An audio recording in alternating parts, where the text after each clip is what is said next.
Nadine's Hash House, offering home-style cooked meals the way your mother made them. Try the savory Southside Slinger, the cinnamon streusel pancakes, or Nadine's famous hash. Make sure to follow Nadine's Hash House on Facebook for weekly specials. Open today from 7 till 1:30 in Soulard on Broadway. Nadine's Hash House. You can't get food like this in Paris. Nadine'sHashHouse.com.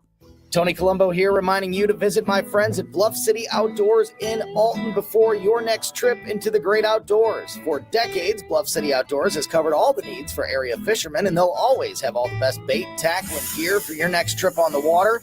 And now they cover all your bow hunting needs, including their state-of-the-art indoor archery range and techno hunt system, open every day for you to come shoot, or you can join a league. Follow Bluff City Outdoors on Facebook and learn more at bluffcityoutdoors.com. So many ways to listen to News Talk STL. Join the conversation. All you have to do is say, Hey Alexa, play News Talk STL. Welcome to News Talk STL, conservative talk radio for St. Louis. Kennedy. I'm Sean Duffy, and this is the Fox News Rundown. Thursday, December 19th, 2024. I'm Jessica Rosenthal. A new Pentagon report on China is out. The country's greatly expanding its nuclear forces while also dealing with a lot of corruption. But what are we doing to address the CCP's strengths and vulnerabilities? They have a world-class military capable of projecting power, not just in the region, but all around the world. Who's their natural enemy that they're so fearful of that they're building up? I'm Chris Foster.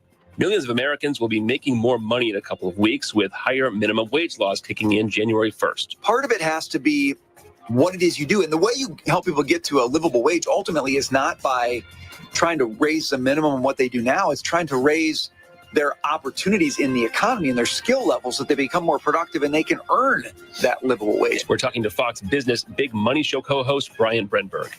And I'm David Marcus. I've got the final word on the Fox News Rundown. A new report out of the Pentagon on China finds the country's building up its military and nuclear capabilities with 600 nuclear missiles now active, with likely over 1,000 by the year 2030. But the report also finds China's military has a corruption problem and that could get in the way of taking Taiwan by the year 2027, the stated goal of China's President Xi Jinping. Still, there's been worry among Pentagon officials and others that we are falling behind China, especially in some instances, like when it comes to air missile maritime capabilities.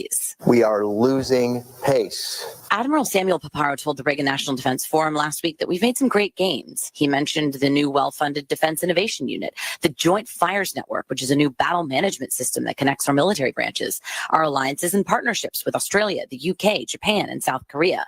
But he said the military still needs a lot of work. For example, more consistent budgeting. Becoming more agile in our acquisition, thinking differently about the weapon systems themselves is a part of it. Embracing the 21st century and 21st century tools is a part of it. And while Paparo said the margin between China's military and our military dominance is shrinking, Marine Commandant General Eric Smith reminded the forum, the advantage lies with us because our last combat was captured on somebody's iPhone 14. The Chinese's last combat was captured on oil and canvas. And they should not forget that. It is easy to bluster. Last week, before this Pentagon report came out, Taiwanese officials said they were caught off guard by unannounced Chinese military drills in which more than 90 ships conducted exercises off their coast. I've always raised concerns about our trading policy, especially after Tiananmen Square, that it needed to be linked with human rights. New Jersey Republican Congressman Chris Smith is the chair of the Congressional Executive Commission on China. When Bill Clinton de-linked human rights from trade, that opened up Pandora's box in terms of their ability to get whatever they want, because there's almost no prohibitions on capabilities. That includes technological capabilities. Then they just steal some of it, particularly in the nuclear area. But we have aided and abetted, as a country, the dictatorship of China. And now we're surprised that they have a world-class military capable of projecting power, not just in the region, but all around the world. And that is who's their natural enemy that they're so fearful of that they're building up, whether it be their ships, their aircraft, and their aircraft look a lot like ours. The nuclear, of course, the one that you just mentioned, going up to another 1,000 nuclear weapons by 2030. I even give a floor speech and pointed out that some of the experts suggested that if they wanted to, they could have had a nuclear device that would have put into effect an what's it called, the EMP. And we would have had a situation where we would have been blinded further in much of the area where this would have happened. So it's the naivete is breathtaking, numbing. I've been raising it since, like I said, the 1980s, but in earnest since the Tiananmen Square massacre. This report also notes, as you know, Congressman, that the Chinese government has some weaknesses, namely corruption. But also, I wanted to get your take on this. I'm hearing this not talked about as much. Their heavy reliance on imported food and oil. I know we're aware of those weaknesses. Do you feel like we're taking advantage of them, that we're handling those weaknesses? That's a great question. And on the oil, had the Biden administration faithfully enforced the Iranian oil from flowing there, that would have limited to some extent their ability to grow. And, we got the situation with Iran. We've got very strong sanctions, and they're being implemented very poorly. And, and the gaps are huge. And Iran is selling them huge amounts of oil. And Iran then benefits, as we all know, with all that hard currency that's used for terrorism and for procurement of weapons and for waging war against Israel. So it's and other places. So it's really why don't we just stick to our guns and say, Iran, you can't do this. And that is one of their major sources of oil in the world. Right. Tell me, you're in New Jersey. Let's talk about. I want your thought on drones. Just on the front of being in New Jersey and witnessing sort of what you've been witnessing. It feels like we're being told by the federal government this is largely a non-story, that these are for the most part drones operating lawfully, or in some cases we're just mistaking them for aircraft. What is your belief right now? Well, I think this is a Potemkin village type of argument that the administration is making. It's very, very non-transparent. For example, and I know for a fact, I talked to one of the top Coast Guard people from Barnegat Light. He's the commanding officer. He's it. And one of his 47-foot rescue boats had a large number of these drones, 12 to 30, he said, following his boat. He wasn't on the boat, but the skipper, of course, and the crew certainly saw it, about 100 feet in the stern, in the back. And there they are following. Now, what did Kirby say, Admiral Kirby? He suggested this was some, the forensic shows that this was really just, they just questioned it and poo-pooed it and said it doesn't exist. There was really flights going into JFK that we're talking about. This is 100 feet behind our boat. And I even asked the Coast Guard leader, what do you do, rules of engagement? We know when you're interdicting drugs, you have capabilities to do so, firearms and the like. What do you do with this? And he said, we need rules of engagement spelled out for us. I've also had a commander at Earl tell me something very similar, that there was a drone, 150 feet to 200 feet, and it was right there over a line that takes the munitions down to the pier. We've had other bases likewise that have been, and to just say these are hobbyists or some others, stop doing that. It's an insult to our intelligence. Bring one of them down, bag it.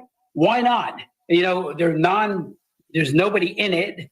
And we got to find out who they are, where they're coming from. And I even asked the Secretary of Homeland Security, Mayorkas, in a meeting we had online with other members of the New Jersey delegation, why don't we just follow one of them to find out where its origin is?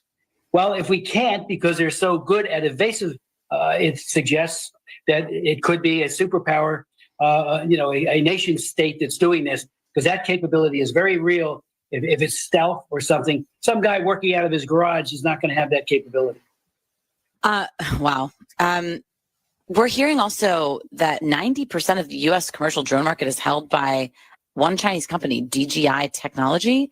And we know separately from the commercial space that our own military isn't on pace with drone production. Are you concerned about generally that we're relying on Chinese drones for whether it's corporate or hobbyist drones, but on the other end, when it comes to our military, that are we falling behind on drone production generally? Oh, another big question. Yes, I think we are.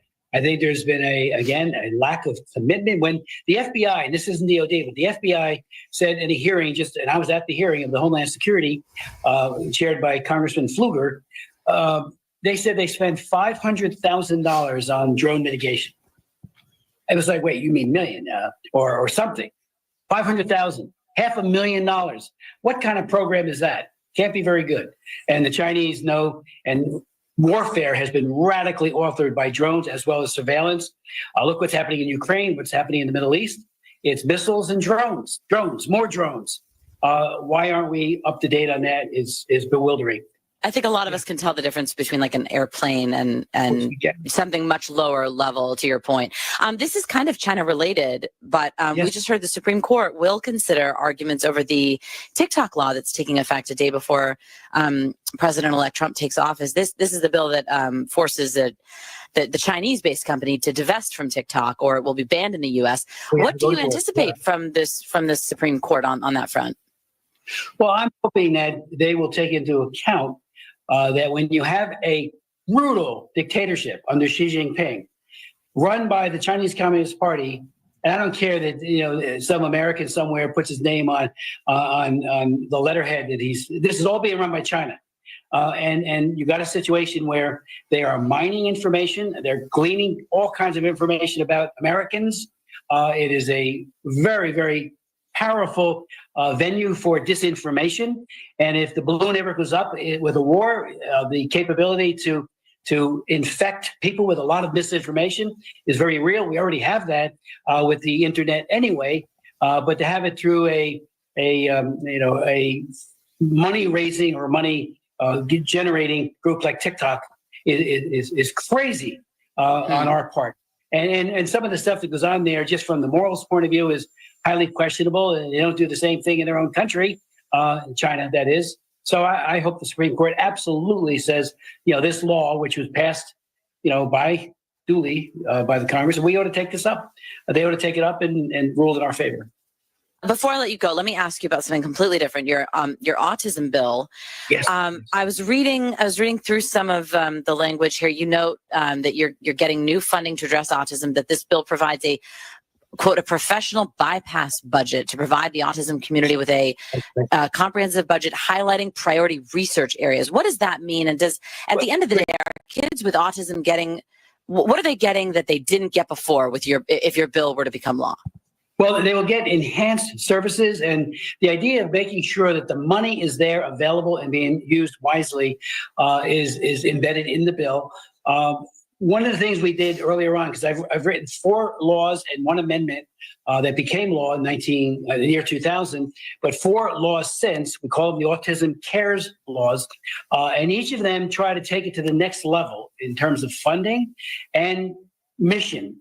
And what we did earlier on was to make sure that the IAC committee, Interagency Coordinating Committee, which has buy-in from people with autism, the advocates like Autism Speaks, and of course a lot of others professionally, who then have goals, and then they figure out what kind of research must be done that's not duplicative to reach those goals. So it's like the model of what NIA should be doing on a lot of other funding for disease and disability.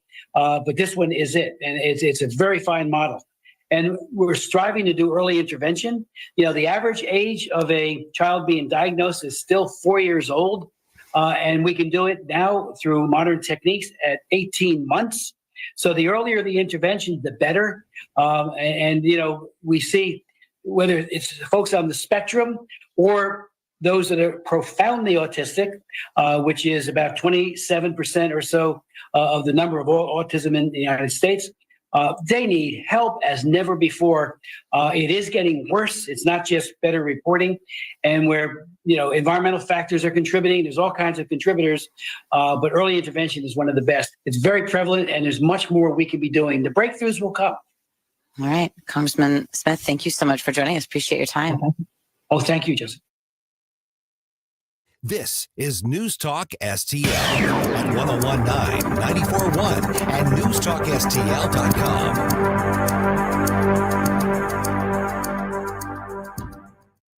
Hey guys, so you've heard me talking a lot about the KardioMobile EKG devices. So you know already they're the most advanced personal EKGs on the market.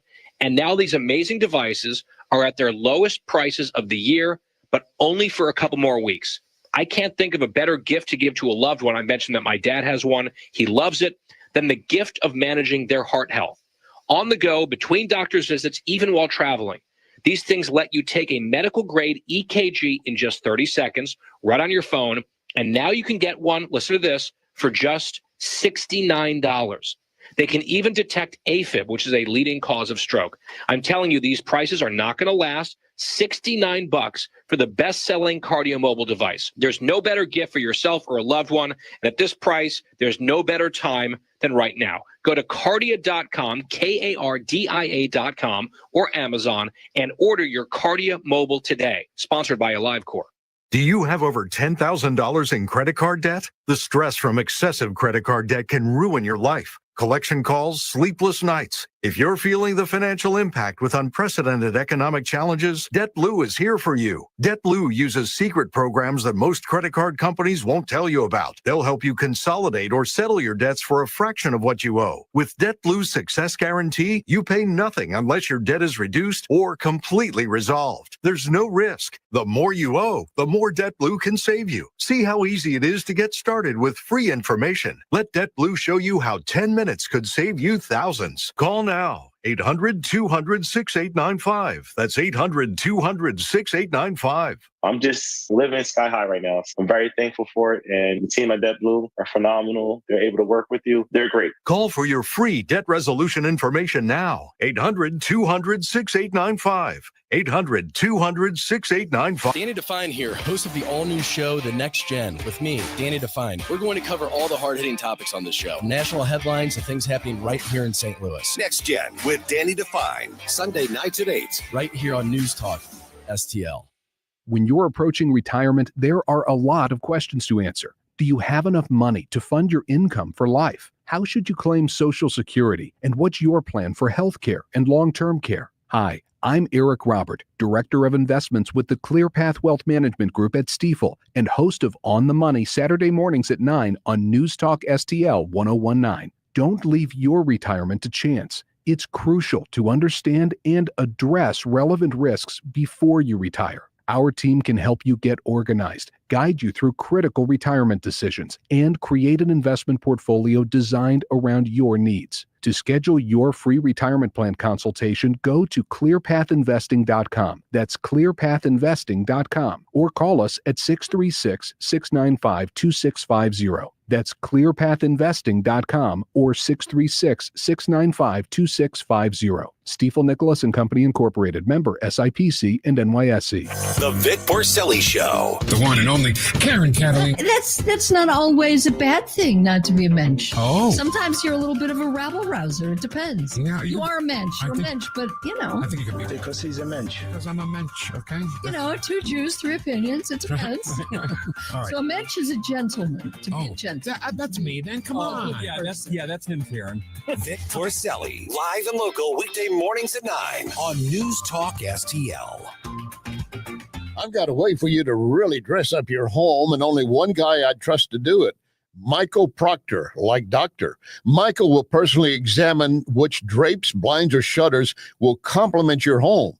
He doesn't just measure, he designs, and to make sure it's done right, he will install them. All this saves you money on custom-made drapes, shades, and shutters. Proctor, spelled like doctor. ProctorDrapery.com. ProctorDrapery.com. Number one for live and local conservative talk. I'm very angry. I've heard a lot of people talking about gun control. You have to wave a magic wand and get rid of the establishment. This maniac is going to inspire the next maniac. News, analysis, opinion. But my focus is kind of the mental health crisis. All stuff in the drain itself. I'm just sick of the protesting in general. And that's why it's so very important to be prepared. 101.9 and 94.1. St. Louis is number one for conservative talk. News Talk STL. Who fight for freedom, and their defense attorney explains why he's optimistic he can clear their names. Are these convicted killers monsters or just misunderstood? Listen and follow starting January 7th at foxtruecrime.com or wherever you get your favorite podcasts. This is the Fox News Rundown. More up next. This is News Talk STL at 101.9, 94.1, and newstalkstl.com. Colombo and Company. It's a busy week, but we've got you covered on Thursday. We'll get you up to speed on all the local issues with Mo Rep Justin Sparks at 2:20, plus Dr. Randy Tobler at 3:05. Live and local, weekdays at 2 on News Talk STL. Hey, get ready to copy a number that could change the future of your company, connecting you to PRI Global and the world of artificial intelligence. Take a free survey, 636-689-0545, 689-0545. PRI Global has its own AI lab and can create the best way to help your business. 636-689-0545. 689-0545. Hi, it's Chris Arps, and I've been a customer of Royal Banks of Missouri for many years. They are a full-service, locally owned and operated community bank with 17 locations throughout the St. Louis area, including locations in Hannibal, Jerseyville, Granite City, as well as 2 locations in St. Charles. Royal Banks offers Missouri a full range of financial services covering all of your personal and business banking needs, as well as access to over 200 ATM locations.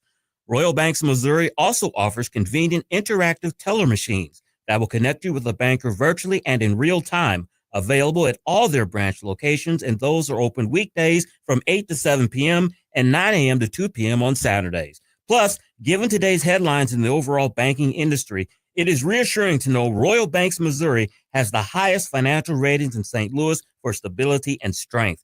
That's Royal Banks Missouri, the community bank for your community. Visit them on the web at royalbanksofmo.com. Tony Colombo here for Gutter Pros, your all-in-one gutter service team that brings years of experience and quality that's affordable right to your doorstep. We discovered Gutter Pros a few years ago when we bought our home and inherited a gutter issue that was on the road to becoming a potentially big problem, but thanks to Gutter Pros was stopped before causing any major damage. They've also repaired the siding on our home because along with gutter repair, gutter installation, and leaf protection, the Gutter Pros are also the best for siding repair and installation. Learn about all the ways Gutter Pros can help your home at gutterpros.com. The O'Reilly Update, brought to you by Seavers JCB. Visit them at their St. Peter's location. Bill O'Reilly here, and I'm warming up. Stand by for the O'Reilly Update Morning Edition.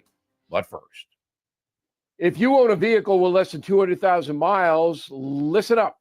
Car Shield is a low-cost monthly vehicle protection plan now available to you. This protection plan is at an all-time low price. Please call 800-925-7584 for a free quote. Drivers who activate today will also receive free roadside assistance and towing at no additional cost. That is 800-925-7584 right now. On this Thursday, Donald Trump could be at the highest point of his life, just 7 months after the lowest point. As Frank Sinatra once sang, that's life and I can't deny it. The Trump haters thought they had him beaten. The ridiculous show trials in New York City, the totally unnecessary FBI raid on Mar-a-Lago, the nonstop hatred Donald Trump endured from the liberal press. However, the Don fought hard and prevailed, not only routing Kamala Harris, but also badly damaging the Democratic Party and much of the corrupt media. It's an amazing turn of events orchestrated by one single human being, Donald Trump, who now officially owns the cliche, when the going gets tough, the tough get going. But the story is not over yet. The president-elect must succeed in solving very difficult problems. He has to show strength and determination to improve America's circumstance. After all that Trump has been through, however, he has a unique vantage point on the strength and determination thing. Now, he must turn his personal victories into legacies for the USA. I think he's going to do it. Back after this. Are you feeling the impact of the recent changes in the timeshare industry? My friends at Lone Star Transfer are the only company I trust to help you. For more than a decade, they have successfully helped over 20,000 owners get out of their timeshare with an A+ rating at the Better Business Bureau. Customer service is their priority. For a free consultation and a guaranteed solution, 855-551-7066 or go to LoneStarTransfer.com. That is the Morning O'Reilly Update. More analysis later on. From the Michaels Flooring Outlet Weather Center. I'm First Alert 4 Chief Meteorologist Steve Templeton. We've got a colder night than we're used to this week, but it's actually just near normal. Low down to 29 degrees tonight. Normal's 28. Temperatures rebound, partly to mostly sunny skies and a high of 49. A dry Thursday. Friday also dry, cold start at 29 and a cold afternoon. It just doesn't warm up much. A high of 35 Friday afternoon. Wind chill will be in the 20s, so breezy, partly to mostly cloudy, dry and cold for our Friday. That's the latest from the First Alert 4 Weather Center. I'm Chief Meteorologist Steve Templeton. Staff Sergeant Mark Anthony Madrid. Staff Sergeant Samantha Cowell. I'm Staff Sergeant Alex Staff Sergeant William Lewis, and I am proud to defend my family and our nation. The Air Force Reserve is part of the story of this great nation. I'm grateful that I have a chance to wear the uniform of the heroes that went before me. I'm proud to be part of a team that helps make a difference in the world. Every day, men and women from communities across this nation serve as reserve citizen airmen. Even as technology evolves and changes, our commitment to defend and protect this nation remains steadfast. We celebrate those who have served and those who are proudly serving. We celebrate our proud history and look towards an exciting and uniting future. Our mission is to fly, fight, and win in air, space, and cyberspace. And I am proud to be a member. And I'm proud to serve in the United States. And I am proud to protect our country. Proud to serve in the U.S. Air Force Reserve. If you have a phone, you have a radio. Wherever I'm at, home, car, wherever. Download the News Talk STL app. If you have a phone, you have a radio. Just the convenience on the phone. Streaming live on the mobile app. Love the News Talk STL app. And listen anytime, everywhere. Anywhere. For podcast articles and more, find us on newstalkstl.com. Let's get the day started right. This is Mike Ferguson in the morning on News Talk STL.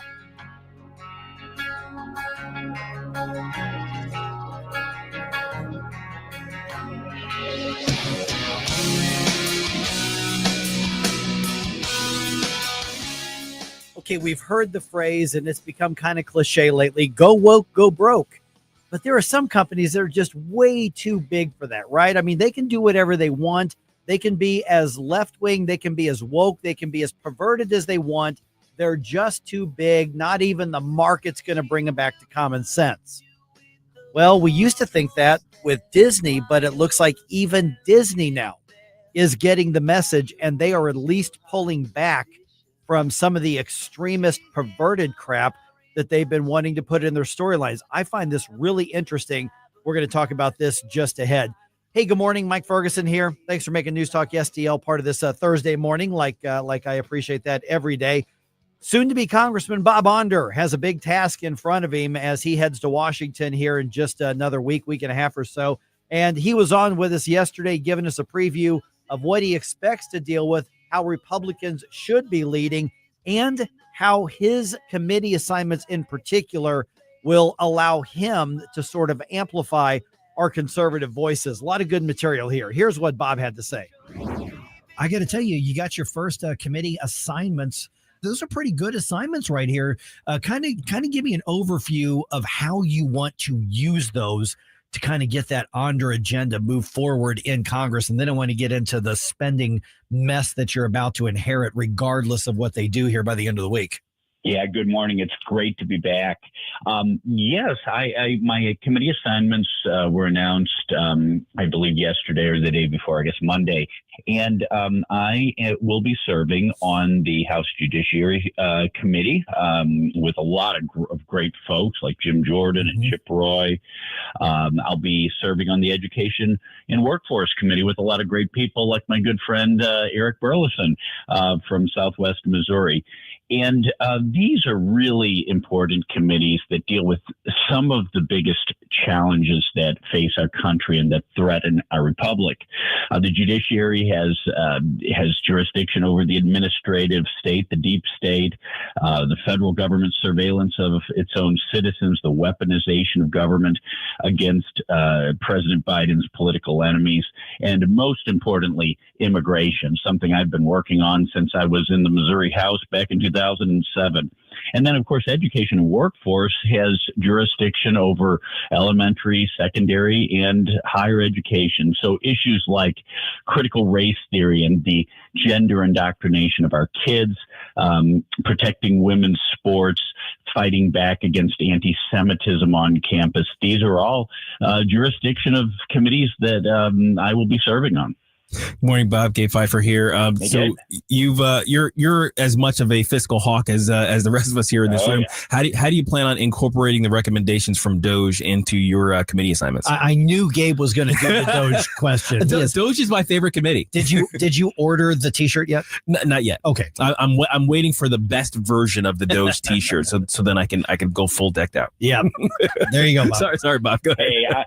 I am a huge fan of DOGE. I think first and foremost, regarding the two committees I mentioned, we need to abolish the Department of Education. Yeah.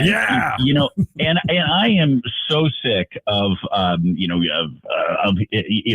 corporate America or government entities saying, okay, we're going to abolish this department, but we're going to reassign everyone to other departments. No one's going to lose their job. No, people need to lose their jobs. The bureaucratic burden, and apart from issues of indoctrination or ideology, apart from that, just the tremendous waste of money of sending our tax dollars supposedly for education to Washington, D.C. and have Washington send them back with not just strings attached, but shackles and handcuffs attached is ridiculous. The growth of administrators in our education system, K-12, has been like 95%, whereas our student population's only grown about 3%. Teachers have grown about 5%. So huge opportunities to save money and, better yet, eliminate entirely the U.S. Department of Education. But the burden of the administrative state and regulations is almost unmeasurable. I saw one study that estimated the burden of regulation to be $12,000 for every man, woman, and child in the United States per year. But it's probably more than that because it touches on everything we do, everything we spend our money on in our lives.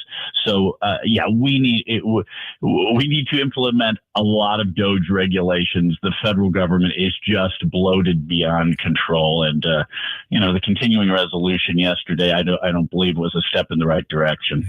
We're visiting with Congressman-Elect Bob Onder. Okay, so along those lines here, you've got whatever the Department of Government Efficiency, whatever the commission is going to recommend. But I want to remind everybody that Congress has to pick and choose which recommendations that you are going to cut, and you've got to go through the process to actually cut this. A lot of great talk, a lot of Republicans and even a few Democrats saying, hey, this is a great opportunity. But how do you gauge among your colleagues in the next Congress, how do you gauge the backbone to stick to it and actually do it, especially when you've got the media saying people are going to die and people like, you're talking about cutting my job? And I loved your answer. Yes, absolutely. If you've got marketable skills, go apply them in the private sector. We need to grow that anyway in the economy. And that's the thing. And that's the thing. We have a labor shortage throughout our economy. You ask anyone, ask me as a medical doctor, it is very difficult to hire good people. And overall, there has been very little job growth in the Biden administration these last 4 years, except for one area. Government. So, right, we're not, it's sort of like taking a person off welfare. It's not that we want them to starve. It's that we want them to go out and get a productive job and make something out of their lives. And that's how I feel about a lot of these people who occupy worthless agencies like the Bureau of Alcohol, Tobacco, and Firearms. But yeah, you're right. There is the appetite to actually cut spending when it comes time to doing it and to face the political heat. That's not always there. It's easy to talk about in theory, but to say no is an entirely different thing. Look, I faced that in the Missouri legislature, where allegedly we had a supermajority of Republicans, but we didn't act like that those last few years that I was in the Missouri Senate. We just took all the federal money and we spent it all, and the bureaucrats were very happy. The blue cities like St. Louis and Kansas City were very happy with all the COVID stimulus money, but very little appetite among Republicans for fiscal restraint. But I think with the right leadership in Congress, and especially the right leadership in the White House, with charismatic and incredible figures like Elon Musk and Vivek Ramaswamy leading the charge, I think we'll be able to make some progress there. Bob, it seems like every 6 months or so, we get another threat of a government shutdown, another continuing resolution, and we got another boondoggle of a continuing resolution on the chopping block right now, and it looks like it's going to pass as far as I can tell. But what are the chances we actually get a real budget for the first time in however many decades? Well, over and over, we've heard promises that this will be the last CR. From now on, we'll go to regular order. But I do sense among my colleagues there is fatigue, or future colleagues fatigue, with this continuing resolution process, that we do need to get back to regular order of 12 budget bills where budgets are hashed out in committee, hashed out in the bright light of the public prior to them coming to the floor. I think Chip Roy, for instance, Ralph Norman, had to fight very hard for a promise that this CR would get 72 hours of public exposure before voting on it. Usually they don't even have that in Congress. So it is time to get back to the process that we go through in the Missouri General Assembly. The product hasn't always been so good, but of passing 12 individual budget bills instead of a last-minute CR or last-minute omnibus. Yeah, Congressman Eric Burleson, you mentioned just a little bit earlier, he was interviewed at the Capitol. He was frustrated with this, and here's part of what he had to say. Personally, I'm disappointed. I think that he can do better. He can communicate better. The fact that we haven't seen the language today and we're supposed to vote on it this week is unacceptable. Now, he was referring to Speaker Mike Johnson and the fact that there's going to be a vote this week, and they did not actually have the resolution in front of them. And we know that's going to be huge. Is that something? And Mike Johnson's got obviously a very delicate balancing act to do with a very slim Republican majority. But this is a crucial foundational thing. And what I'm hearing you and other conservatives saying is we have to get to that foundational thing so we can have an open, transparent, trustworthy process when it comes to things like a budget. That's right. If we went through the legally mandated constitutional order of passing individual budget bills, Eric would not have said what he said in that clip. We would have been looking at what was coming out of the various subcommittees of the Appropriation Committee for weeks and weeks, and we'd know exactly what's in the budget. Now that CR is out now. I saw about 8 o'clock last night. I did see it, but it's 1,547 pages. And, if you think about it, and I know a lot of this budget talk makes your listeners and my eyes glaze over. But if you think about it, what a CR is in theory, it would just continue spending at existing, I would add parenthetically, ridiculously high levels for another few months. That would probably only take maybe 10 pages of text. This bill is 1,547 pages long. So this is the frustration that we see with the way things go on in Washington. And clearly Eric has a front row seat, and he has that frustration. I share it as well.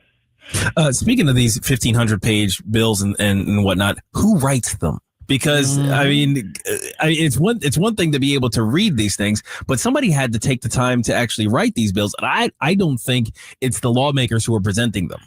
Yeah, I think I think ultimately it's a lot like who writes Supreme Court decisions. A lot of times it's staff and senior staff and clerks.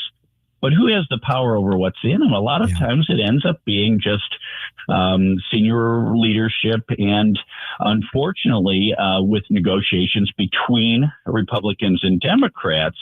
I mean, look, if we Republicans have the majority and we stick together and we stick to Republican and constitutional principles, we should be writing these bills. And who gives a hoot what Hakeem Jeffries thinks? And I hope when we go to do the reconciliation process, to do things like renew the Trump tax cuts and secure the border and enforce our law, I sure the heck hope that we do it as Republicans and not a consensus project with Hakeem Jeffries and Chuck Schumer. All right, in just a little bit here, I want to get to this Disney thing. They are backing away from some of the more extreme perverted crap that they were wanting to put in their children's programming. That's good, but why did they think it belonged there in the first place? So we'll get to that just a little bit here on 101.9 and 94.1 News Talk STL. Get up, St. Louis. It's Mike Ferguson in the morning.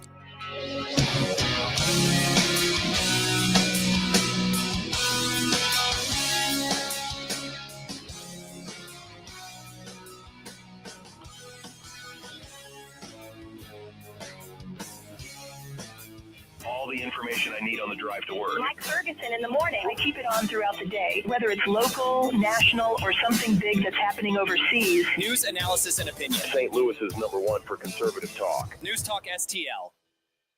Katie here. When it comes to your home's comfort, you don't need gimmicks, you need guarantees. At Elite Comfort Experts, we're your hometown comfort heroes. No flashy deals, just reliable service you can count on every time. From tune-ups to total system replacements, we're here to keep your family comfortable year-round. No nonsense, just expert care because your home deserves the best. Call Elite Comfort Experts today, where hometown service meets real results. Elite Comfort Experts, St. Charles' trusted hometown comfort heroes. Call Elite at 636-887-0971. Hey, how you doing? Santa Vic here. And Santa's head, Vic head, here. And you can win some great prizes with News Talk STL's St. Louis Conservative Christmas. You forgot the ho-ho-ho.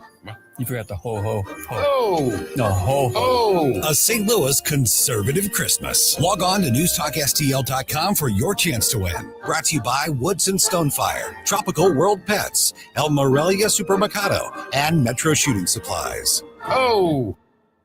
Hi, I'm Jen Wallner. And I'm Rodney Wallner with the Wallner Home Selling Team at Berkshire Hathaway. Hey, Rodney, how do you sell your home for top dollar? That's easy. Call the Wallner Home Selling Team at 314-810-SOLD. What if I want a flexible commission rate? Call the Wallner Home Selling Team at 314-810-SOLD. When's the best time to sell your home? Right now. Call the Wallner Home Selling Team at 314-810-SOLD. For all your real estate needs, call the Wallner Home Selling Team at 314-810-SOLD. That's 314-810-SOLD. Hey, it's Vic. Are you worried about rising taxes? Well, you're not alone. With government spending outpacing revenue, many Americans fear a tax hike is on the horizon. But here's the good news. You have options. Chris Cooper of Serenity Wealth Management specializes in tax-efficient strategies for income planning, legacy, and growth. Chris knows your money will go to one of three places: the government, healthcare, or your family and charities. Shouldn't your loved ones come first? Don't let Uncle Sam be your biggest beneficiary. Take control of your financial future today. Visit serenitynowtax.com for your free copy of Chris's book, the new holistic retirement.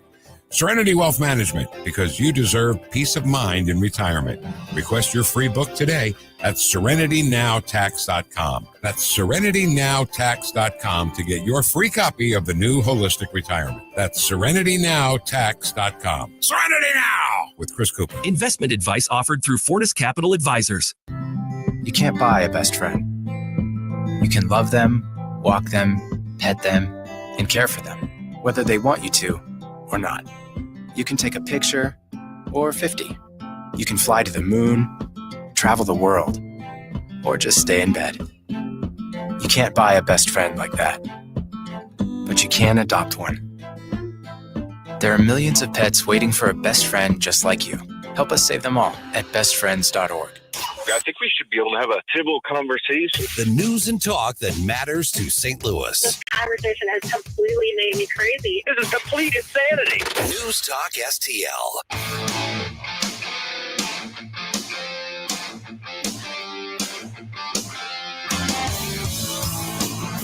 Hi, this is Mark McCloskey. Check out my show, Mark McCloskey on Fire, Sunday afternoon at 5 here on News Talk STL. Right now, it's back to Mike Ferguson in the morning.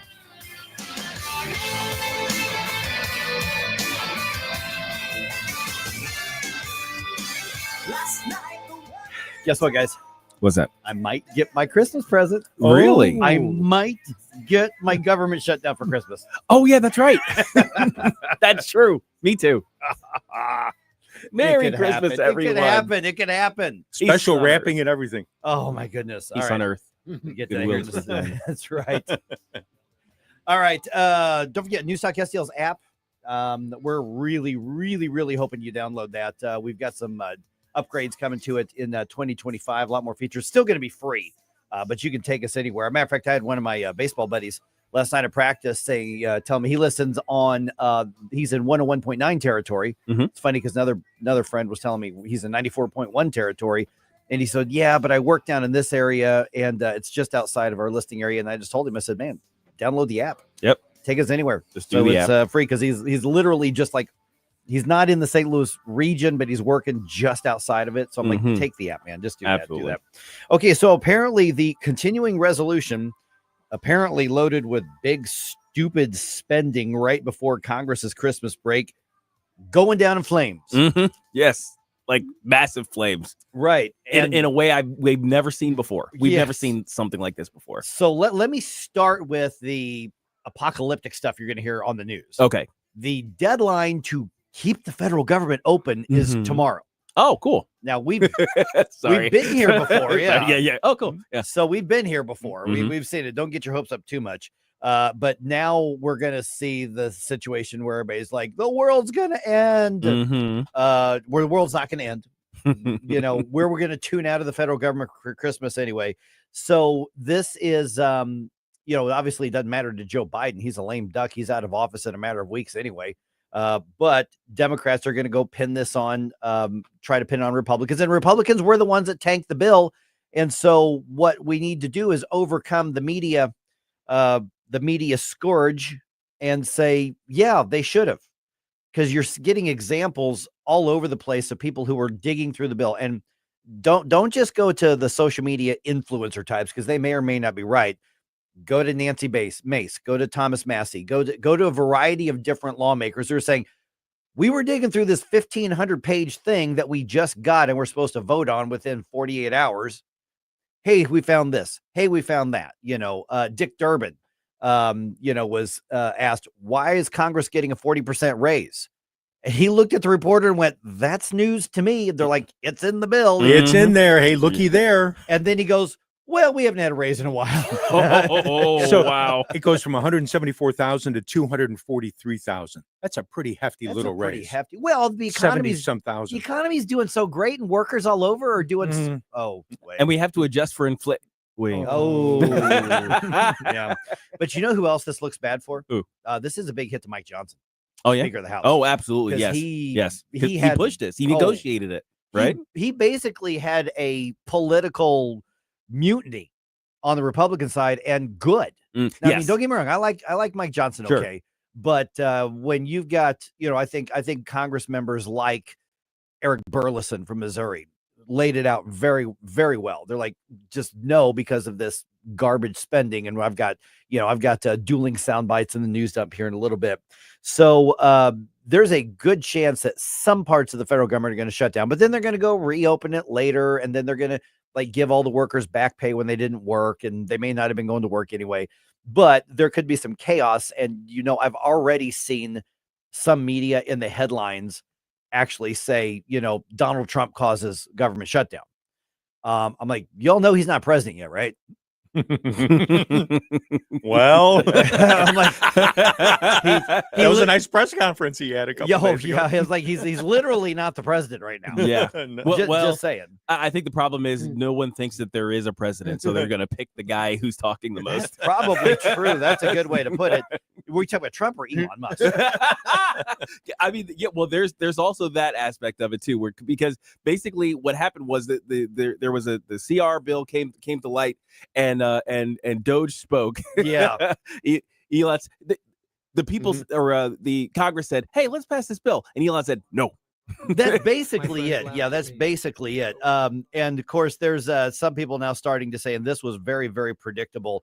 People are starting to complain, like, wait a minute, Elon Musk has got way too much power, way too much influence. We have kind of appointed Elon Musk a temporary pseudo king.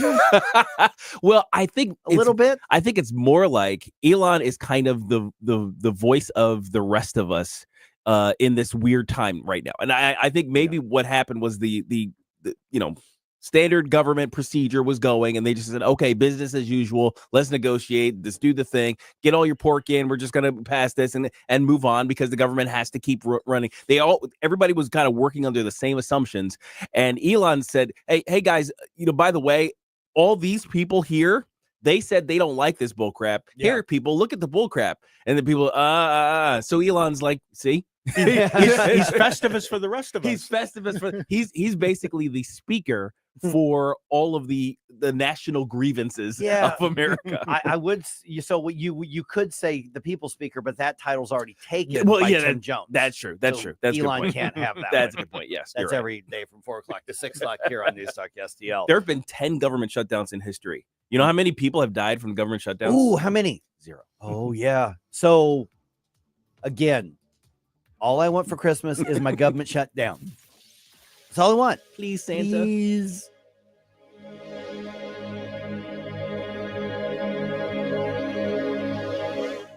Southern Armory, your hometown gun store. Come and be more than just a customer. Southern Armory, we carry the best guns, holsters, knives, magazines, ammunition, and even food storage. Special orders are welcome. Southern Armory, 1 mile east of 270 and 44, 9901 Watson Road, and southernarmory.com. That's southernarmory.com. Whether you're purchasing your first firearm or adding to your collection at Southern Armory, you're more than a customer, you're part of the family. Follow Southern Armory on Facebook or at southernarmory.com. Let Sievers JCB create a custom purchasing plan for your year-end equipment needs and maximize your tax savings. Whether you need 0% financing for up to 60 months, generous cash incentives up to $9,000, or extended warranties for up to 5 years, Sievers JCB can tailor a plan to fit your fleet needs and budget. Programs are available in a wide range of products, including track loaders, excavators, wheel loaders, and more. Call, stop by, or check them out online at sieversjcb.com.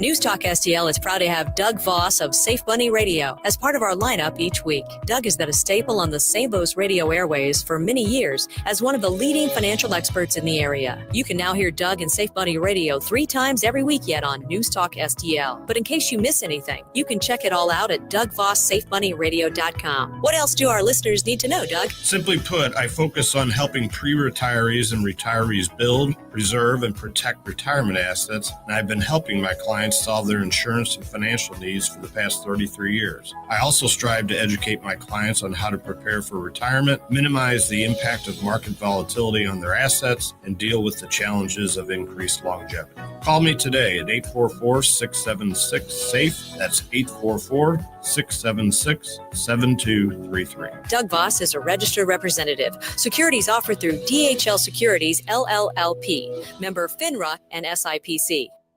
KLGY HD3 Clayton, K270BW Bellefonte, KNBS Bowling Green. This is News Talk STL at 1019, 94.1, and always streaming at newstalkstl.com. Breaking news this hour from townhall.com. I'm Jeremy House. There is increased opposition to a government spending bill. President Trump is opposing the 1,700-page pork-filled government funding bill that would prevent a government shutdown. Some members of Congress announced Tuesday a deal had been reached, but President Trump and J.D. Vance released a joint statement on Wednesday criticizing the bill that provides a pay raise for Congress, provisions to prohibit investigations into members of Congress, funding for bioweapons labs, and over $800,000 in funding for queer trans initiatives, among many other things. Their statement told Republicans to toughen up against Democrats and call their bluff. Elon Musk and Vivek Ramaswamy spent Wednesday posting various pages from the bill on X. Musk saying no spending bill should be passed until President Trump takes office. Tasha Stevens reporting. The holidays are meant to be a time of celebration with family and friends, but they can also bring pressure to spend money on gifts and gatherings, among other things. The CEO and medical director of the American Psychiatric Association, Marketa Willis, suggests ways to release stress during the holidays. I will do babysitting for you. I will cook a meal for you. Those kinds of things take that financial pressure off and make for a more joyous holiday season. Credit card debt is rising and prices for many items are still high due to inflation. The suspect charged with shooting to death a health insurance company executive on a Manhattan street is being taken to hearings on related Pennsylvania criminal charges and efforts to extradite him to New York. Luigi Mangione faces a preliminary hearing on forgery and firearms charges and consideration of a fugitive from justice complaint. On Wall Street, Dow futures are ahead 181 points. NASDAQ futures are up 79.5. More on these stories at townhall.com.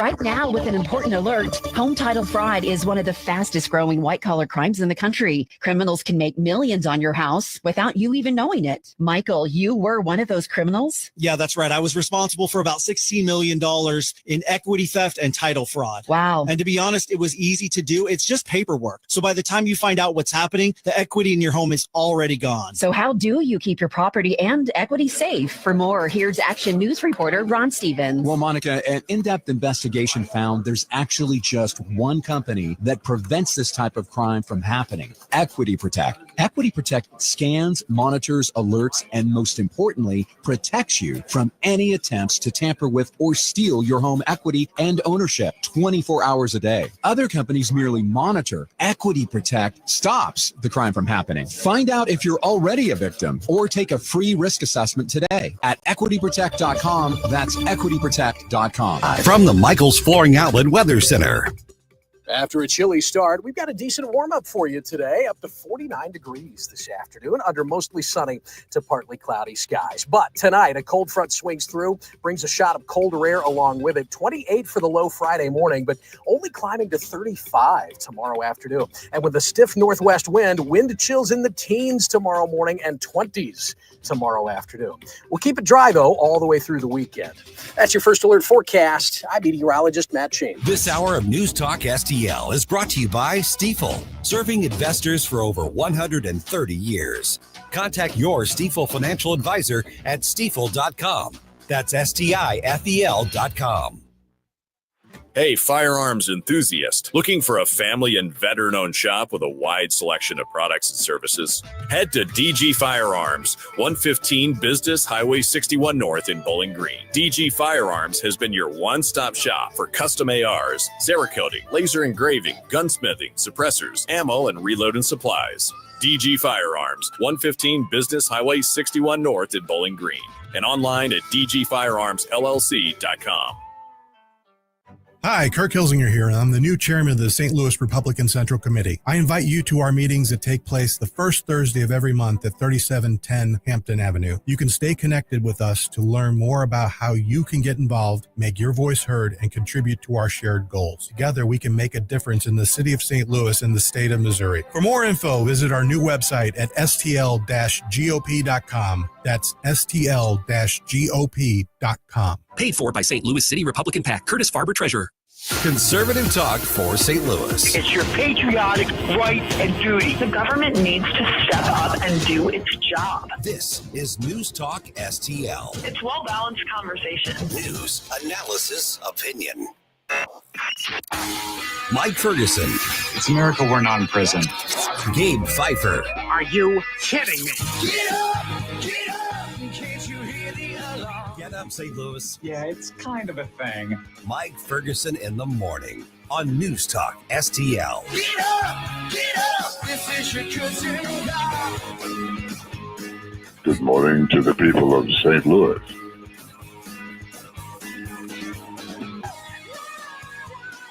All right, like we just said, it looks like I might get my government. I guess I should say it looks like we might get our government shut down for Christmas after all, Gabe. Yes.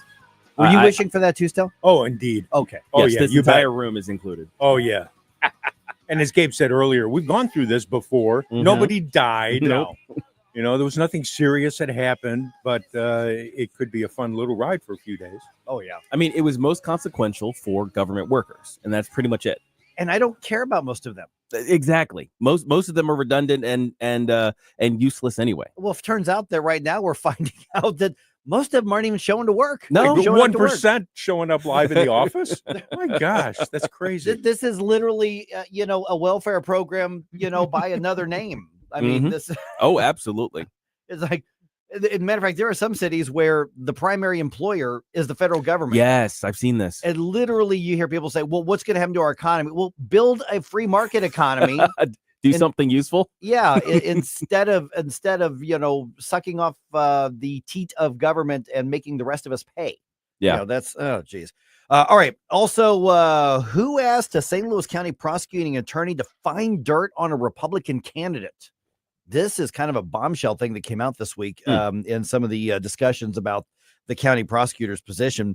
And a little bit later on today, even Disney backing away from the woke perverted nonsense, at least just a little bit. Yeah, at least a little bit. All right, it's 6:07. Let's go to the news dump here.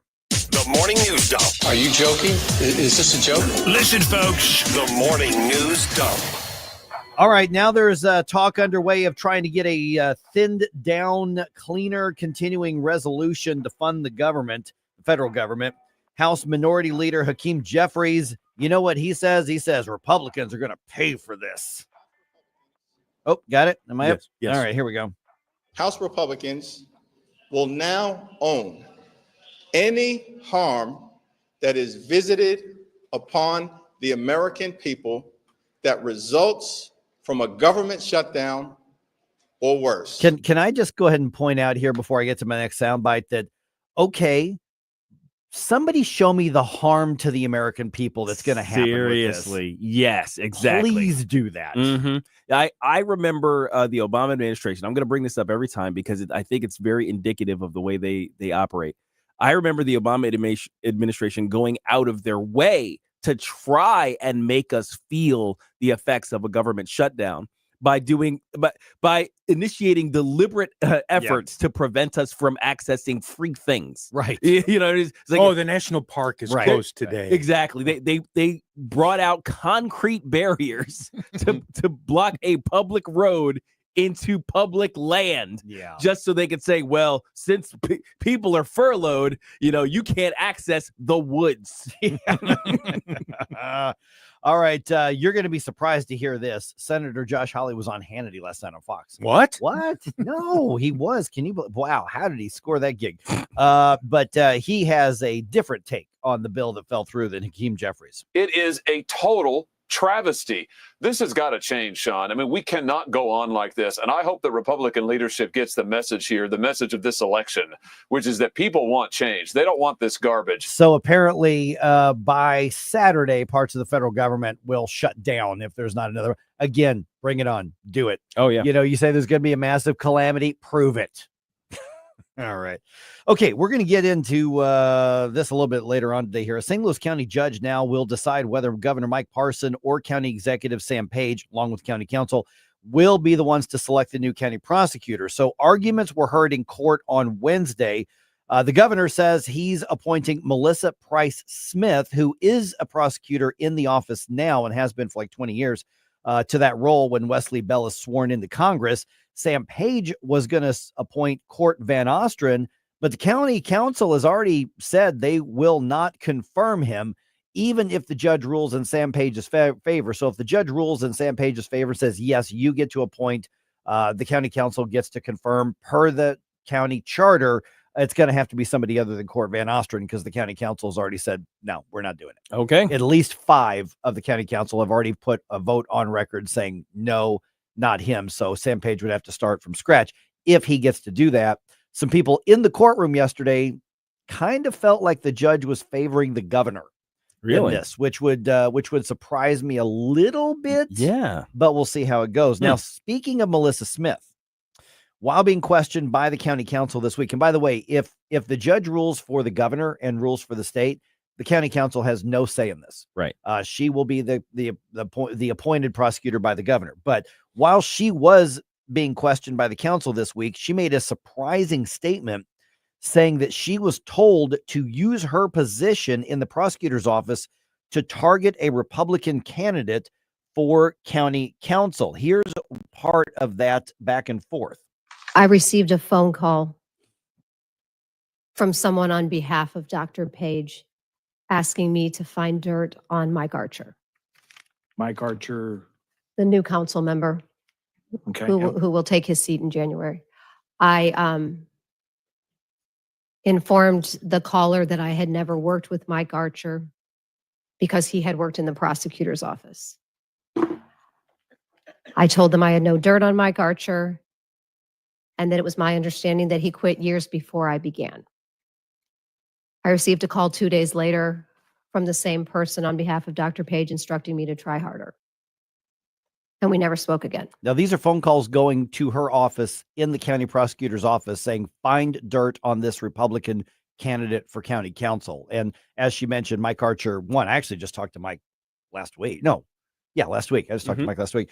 And so she says she refused to do it. Sam Page, the only statement they put out is they're saying, well, we have no idea what she's talking about. We have no idea. Yeah. But she would not say who the person was who called on behalf of Sam Page. Right. Man, that's big. Man, government corruption, even at the local level. If what she's saying is true, I can't imagine that's not a crime. Yeah, that's got to be, because you're using the public position, public dollars for campaigning. Right. If they had called a private investigator, said, go find dirt on this guy, totally legal. That's different. Yeah. That's just politics. Yeah, you can hire somebody to do that. You can do that. But to say, hey, somebody on the payroll, go find dirt on this candidate so we can get him or we can beat him or whatever the case is. You can't do that. Yeah, unbelievable. We're going to talk to Mark Harder about that in right around 7:35 or so. All right, there's been a second arrest in connection with the murder of CBC student Colin Brown. 28-year-old Donovan Bauckham now faces first-degree murder, first-degree assault, and 4 other charges. He's being held without bond. The other suspect, Garrett Jordan III, also being held without bond, although there's a bond hearing on Monday. Brown was hit with what police say was a stray bullet while he and his father were on I-55. Okay, so if you're you get a note and suddenly your shipment from Amazon for Christmas gets delayed and it's late, who you gonna blame? So thousands of Amazon workers nationwide start a strike demanding more money, better benefits, working conditions that are safer, all of them upset with Amazon's refusal to negotiate with the union employees, because the Amazon is basically not recognizing those who voted to join the union. One worker at a facility in Queens says he wants some appreciation. We need them to sit down and negotiate with us. You know, we're not asking for too much. We're just asking for negotiation. You know, it's just respect, recognition. We do this job every day. So Teamsters president Sean O'Brien, who's a real slime ball, he says if your package doesn't arrive on time, blame Amazon's insatiable greed, not the workers who decided to target them at their busiest time of year right before Christmas and make you the sacrificial lamb for their union negotiations. Yeah, there's a lot there. I'm curious though, why they chose this time. I mean, I suppose it's the most effective Right. because everybody's waiting for their packages. Because and these everything unions don't care about anybody but themselves and their dues paying members. It's a racket. Well, we went through this over Black Friday weekend. Oh yeah, remember? that's right. That's right. Because they didn't they have these similar discussions then? Yes. Yeah, and also remember the ports workers strike as well. Oh yeah, and they were like, "This is going to hit you hard. Blame them." Mm-hmm. No, we blame you. Yeah, bunch of a-holes. I don't know why they keep thinking that they're not going to catch any flack for this. Yeah, I mean, so yeah, is basically what's the time where we can exert the most pain on people who have nothing to do with this. Right. They're going to rally to our side if we just make sure that they can't get their Christmas presents or grandma's insulin or whatever you're shipping through Amazon. Mm-hmm. Yeah. So just slimy. Yeah, it's gross. Anomaly slimy. Yeah. Go ahead. 314-912-1019. Go ahead and call me and yell at me if you want to. I mean, that's fine. Call us on the slime line. Yeah, that's right. All right. The Blues start a 3-game road trip tonight in Florida. Up first is a game against the Lightning. Puck drops at 6:00 our time for this one. Blues are sitting at an even 15-15-3 record, while the Lightning come into the game with a 17-10-2 record. By the way, side note on Enterprise Center, guess who was there last night? Yeah, TSO. TSO was there. Trans-Siberian Orchestra was they there. actually showed up before Christmas, which kind of shocked me. Was it you that I think you texted me that? Yep. And I went, we're talking about them for like 10 minutes yesterday. I didn't even know they were in town. Yeah, seriously. Their trucks are right outside. Indifference. Stop it right now before you blow us all away. You wanna do that? Get up, can't you hear the alarm? Get up, St. Louis. It's Mike Ferguson in the morning. Get up, what are you waiting for? Get up, get up. The Herzog Foundation is the vision of its founder, Stanley Herzog, and it exists to promote quality Christ-centered K-12 education nationwide. Hi, this is Chris Stegall with the Herzog Foundation. We offer a wide variety of resources relevant to today's families, including a free online publication called The Lion. The lion is one of God's most majestic creatures, symbolizing strength and courage. Named for its attributes, the Lion publication carries articles covering a wide range of topics facing American families and culture, especially related to the education of children.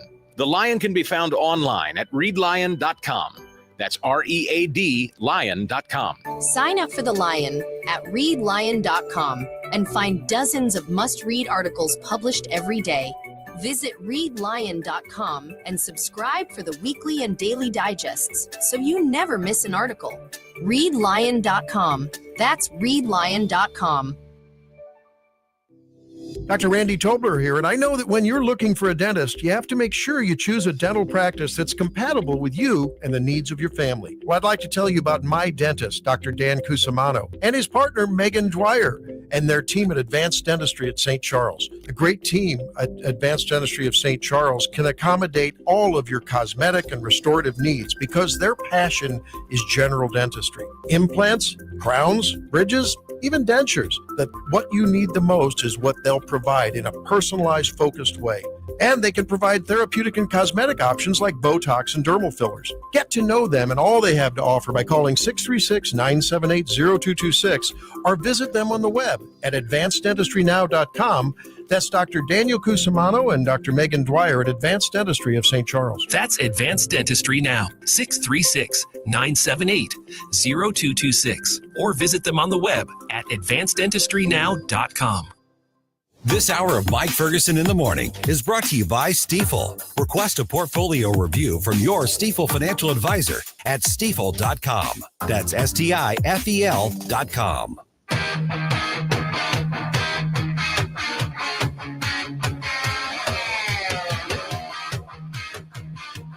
Bill O'Reilly here. Check out the O'Reilly Update this afternoon at 3:45. Right now, it's back to Mike Ferguson in the morning on News Talk STL.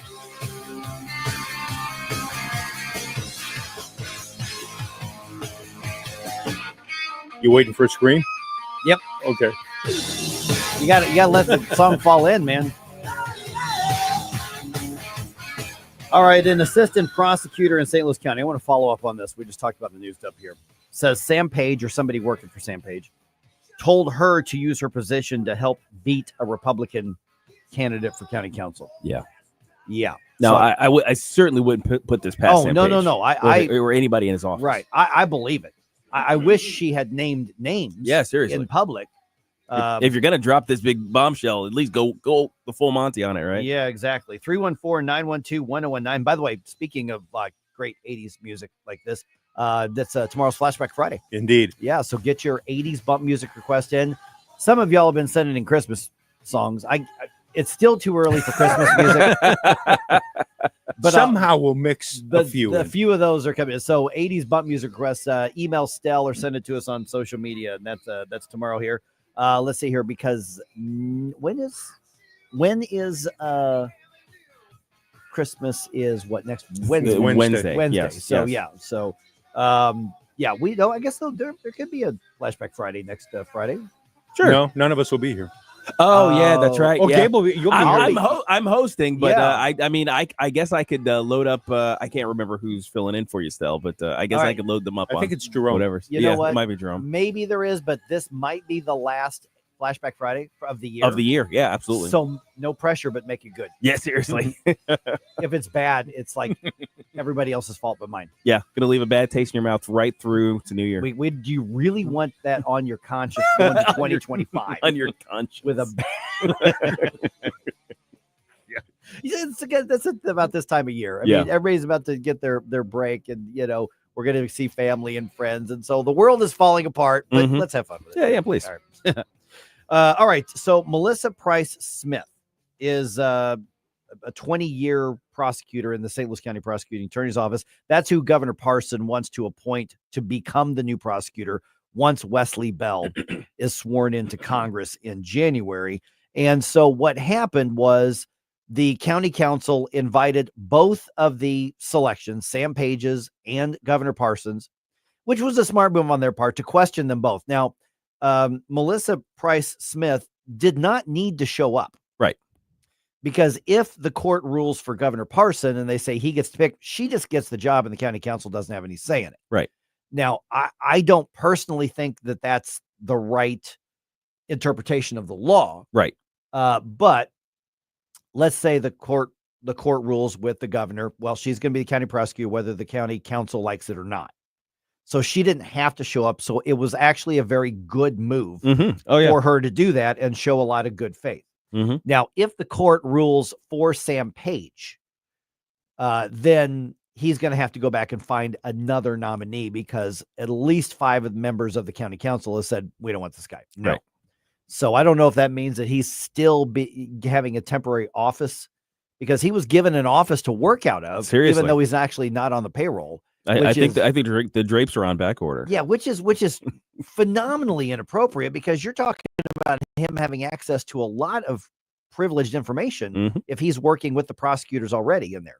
So he's going to have to ship his stuff out, pack up his boxes, and head back to the hood where I live. Yeah, seriously. Because since he's my neighbor and all, which is interesting. I'm gonna see if I run into him like this weekend or something, or him and David, his partner, just to go, how'd that go? To see. I haven't talked to. I mean, I see him walking around with their dog and everything, but I haven't really talked to him in a while. So she shows up, and over the course of the questions, I don't even understand how they got to this point, but here's the clip. Here's what Melissa Price Smith said in public at this meeting earlier this week.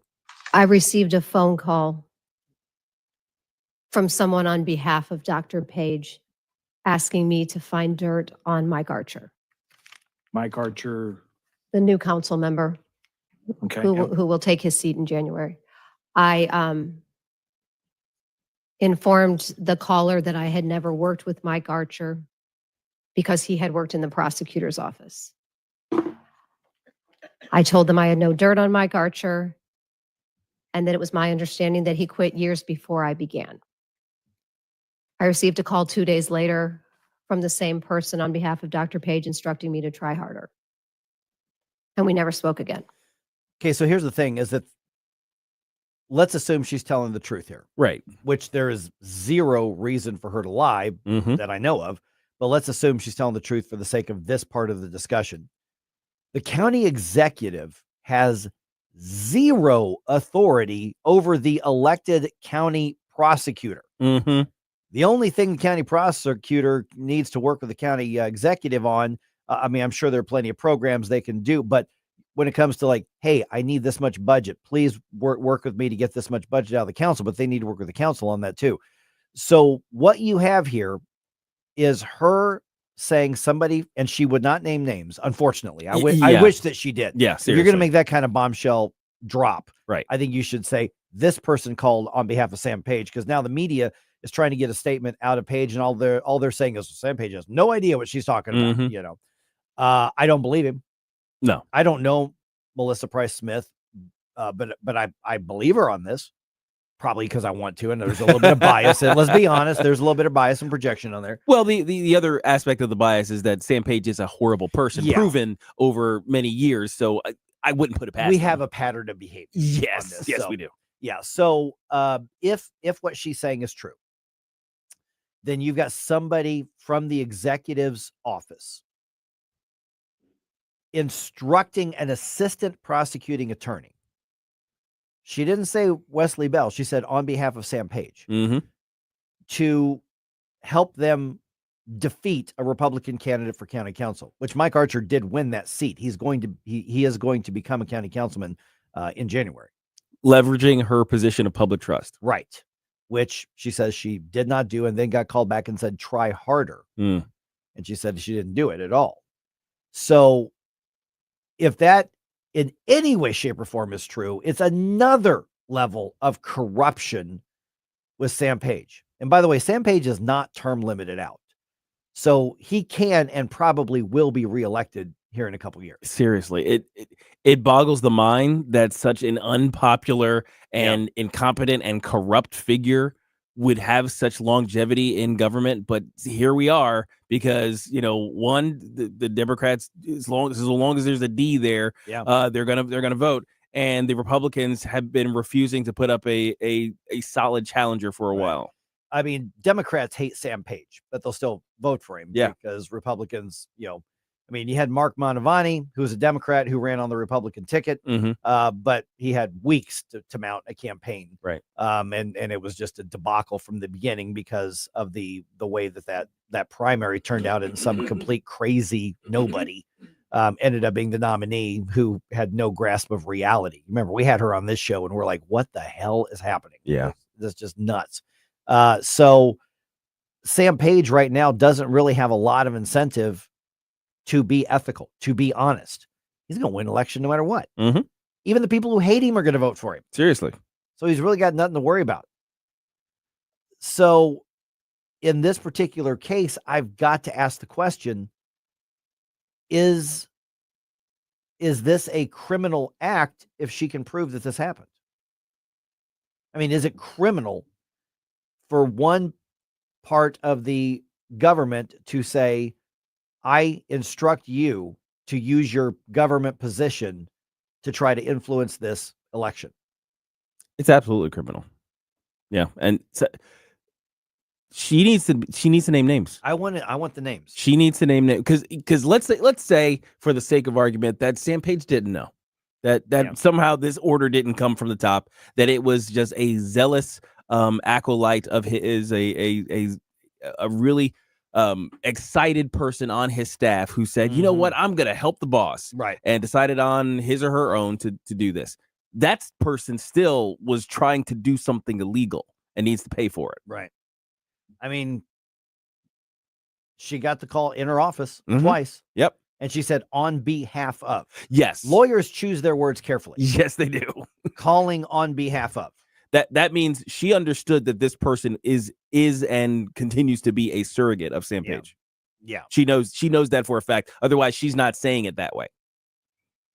Yeah. So anyway, so that was a bunch of. We're going to talk to Mark Harder, which, by the way, I asked Mark about that whole budget thing. Mm-hmm. So I got some things right and some things wrong. Okay. On this, there was last minute additions and stuff. Some of those were by the council. Okay. In order to prevent Page from throwing a fit on some things. And then there were some other things the other way as well. So we're going to get the update on that from Mark as well. All right. Is even Disney getting the message regarding the culture war stuff? They've actually made a surprising move. You would think the fact that they're correcting a horrible mistake and a disgusting idea would not be news.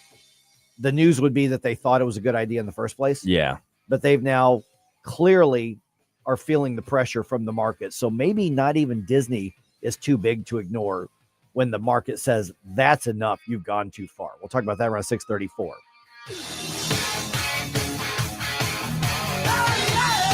We give you news, analysis, opinion, and more.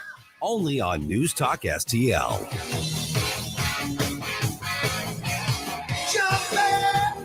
What's that sound?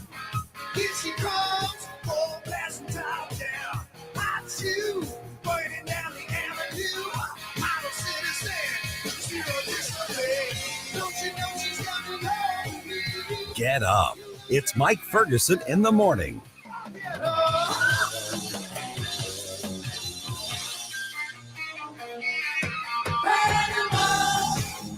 From the Michaels Flooring Outlet Weather Center.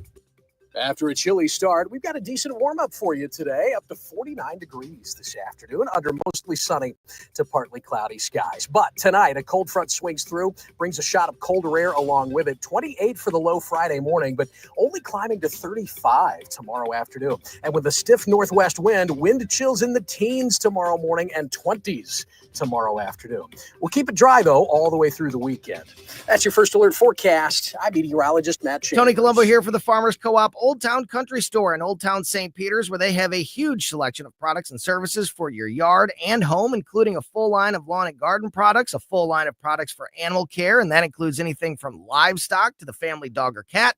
They'll fill any size propane tank for about half the price of a new one, and so much more. Visit them in St. Peters on 2nd Street, right behind the QT at 70 and Mid-Rivers Mall Drive, and check out all their products and services at oldtowncountrystore.com.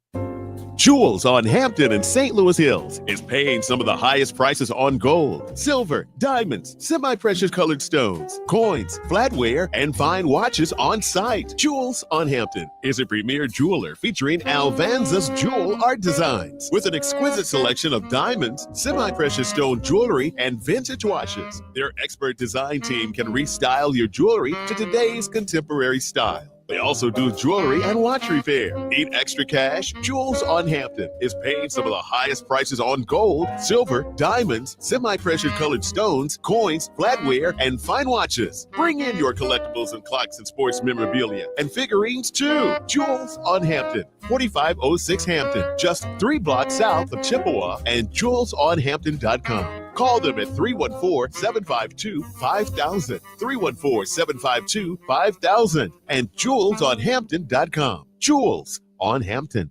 Tony Colombo here for the cleaning pros at Zero Res, the team we trust with keeping our home clean and healthy. And the folks at Zero Res know how important it is to you to have a clean, healthy home this holiday season. And that's why they have this great offer for you right now. Book a cleaning with Zero Res and mention the Colombo special, and you'll get 3 rooms of carpet cleaned starting at just $129. Plus, you can take $75 off an air duct cleaning. Again, just mention the Colombo special when you call 314-474-2020 or when you book online at ZeroResSTL.com. Tim Jones and Chris Arps in the afternoon. We'll speak with Steve Bucci on the Ukrainian attack on the Russian general, school choice with Chris DeGaulle, and in 540, Todd Sivia, the official lawyer for the Tim Jones and Chris Arps show. Tim Jones and Chris Arps, weekdays at 4 on News Talk STL. Love the music you hear on the morning show? Check out Mike's morning music playlist at newstalkstl.com.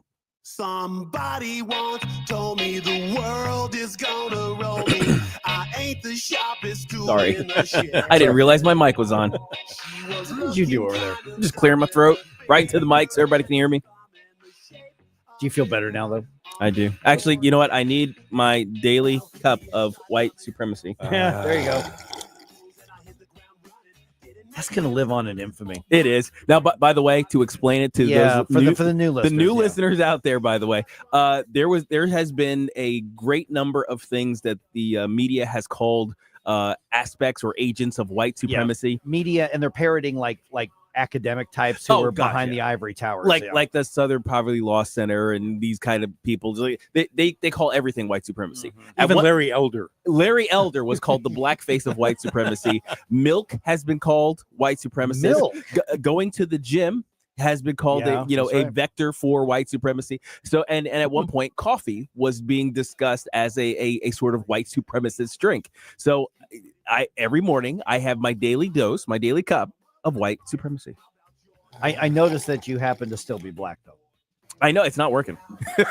It's like I still feel superior to everybody else I know, including white people. So I don't know. Oh wow! Sorry, I love it. I'm kidding. Okay.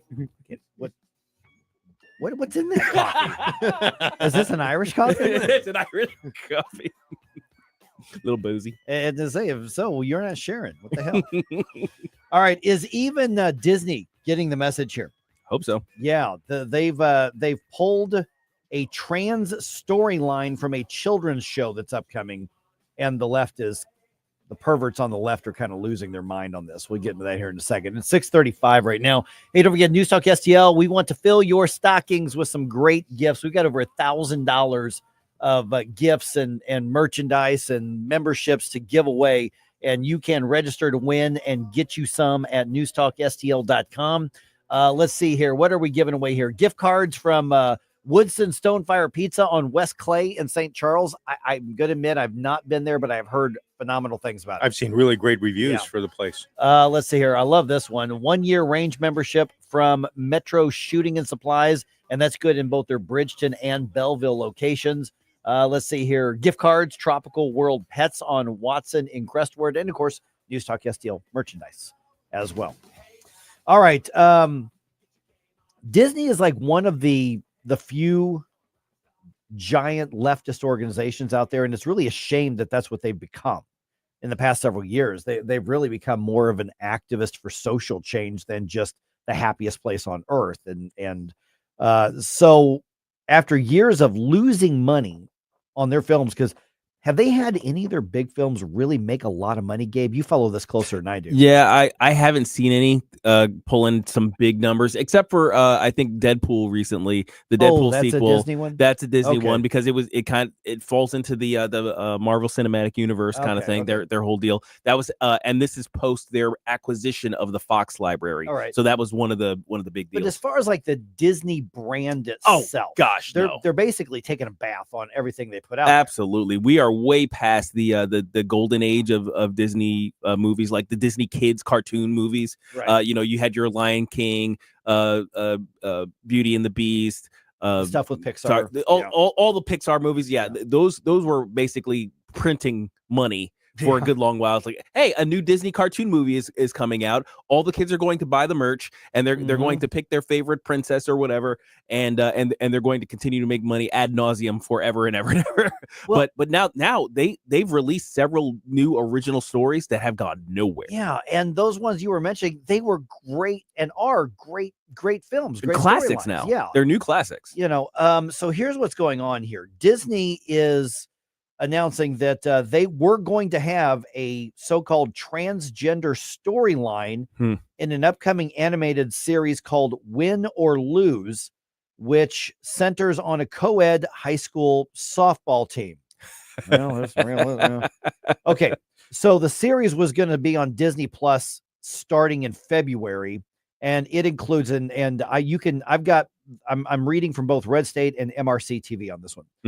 So the story, like I said, was supposed to come out in February 2025, still includes a so-called trans character, but the company has removed lines of dialogue referencing the character's gender identity, according to the Hollywood Reporter. Remember, this is targeted at children. This is a cartoon targeted to children. Yeah. And so the statement that they put out said, I'm quoting here, "When it comes to animated content for a younger audience, we recognize that many parents would prefer to discuss certain subjects with their children on their own terms and timeline." You're just now figuring that out? No, you knew that before, but you wanted to force the issue. Yeah. Because for generations, Disney was a babysitter. Absolutely. And I'm telling you, being a single parent for many, many, many years, there were some Disney, VHS tapes that I knew that I could put in and my daughter would watch because she loved it with the singing and the dancing and the cartoons so that I could clean the house. Right. Or do something. So I have used Disney, stuff as a babysitter. They know that people just trusted that brand so much. And now what's happened is they don't. Oh We gosh, don't. no.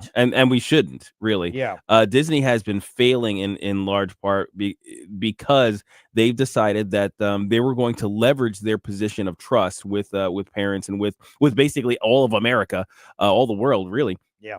And they were going to leverage that to push their agenda. Right. And in doing so, they, people realized and they alienated all of their viewers.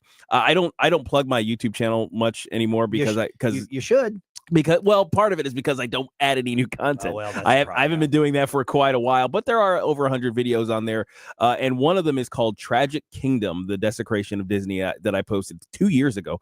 I would suggest you go check that out, St. John the Philosopher on YouTube, where I kind of go over the how they built their reputation and what they've been doing since.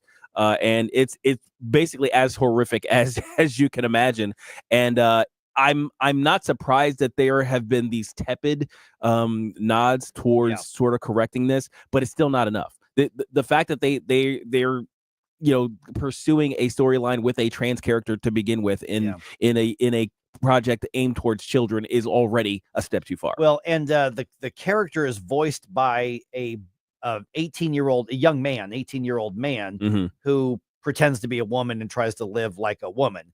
And so he's the voice of the show's so-called trans character. And he's quoted as saying that he was disheartened when Disney called to tell him the lines openly promoting the gender propaganda to little children were cut from the story. He's quoted as saying, "It's just that my character would now be a cis girl, a straight cis girl. So yeah, that's all they really told me, and that I was still part of the show." So you've got a boy voicing what they say is a girl. He says, I'm quoting again, "I was very disheartened. From the moment I got the script, I was excited to share my journey to help empower other trans youth." Commentary note, that's another way of saying grooming. Yeah. He goes on to say, "I knew this would be a very important conversation. Trans stories matter and they deserve to be heard." No, they do not. No, they don't. So basically, you got somebody that says Disney isn't letting me become a groomer through, a pervert groomer through these, and I'm very disheartened about it. Well, you're 18 years old now. You're an adult now, so be ready to take the weight of the market on this one, dude. I don't care if you're wearing a dress or not. Yeah, and for a long time, Disney has been just kind of living on their legacy and surviving on their reputation. But they've gone so far in destroying that reputation that I'm not sure they're going to be able to get it back for a long time. Right. I mean, they're not going out of business anytime soon. Sure. They can still pay the mortgage. They're not going to worry about that. But but their value's been cut in half over the last 10 years. We're talking billions of dollars. Billions at this point. And they have lost their self-governing status in Florida. That's right. So they've had some recent films, including 2022, one called Strange World, which I did not see. Yeah, nobody saw. Another called Lightyear. Yep. Now, was that like a Buzz Lightyear spinoff? Yes. Okay. Yes, it was. Also, nobody saw that one. Because apparently they had LGBT like characters and storylines. Yeah, there was a lesbian character whose partner was in it, and she was the mom of I think one of the main characters of the movie. Oh, and Buzz Lightyear wasn't actually the main character; he was kind of a side character in his own story. What? Yeah, that's one of the tendencies in the way they write these storylines. Right. They have to leverage the character everybody likes, especially if it's a white male, and subvert it by adding a quote unquote diverse, usually female character to basically usurp them. Okay, so here's the thing: is have we won the culture war? No, I don't think we have. No, not even close. Have we regained some ground? Yeah, we've won a few skirmishes. I think so. I think we stopped getting pushed back. Yeah, I think that's the most That's the most credit I'm going to give us right now is that we stopped getting pushed back towards the cliff. Now, in order to actually start moving forward, to start fighting back, I think we have to get a little bit more aggressive. Yeah, I mean, at some point, we've got to also not even just, and you can say, well, why do you want to control it? What Disney does? Don't you let the market speak? The market is speaking. Yeah, that's what we're saying. saying. This conversation is the market speaking. Mm-hmm. And so the market is speaking. Disney isn't getting the message. Well, they're starting to a little bit, it looks like, because what's happening is some of these media conglomerates, they basically have come to the conclusion that we're bigger than the market. Yes. It's like corporate America being sort of captured. And then you got the CRT or the DEI stuff. You got the activism stuff and the, donating to Black Lives Matter stuff and all this kind of stuff. And the rainbow logos everywhere, right? The Pride Month stuff. And so it wasn't until the market finally said, no, you're part of it and we're bigger than you. Right. And you're going to win some with some people on this, but you're going to lose some with a lot of people too.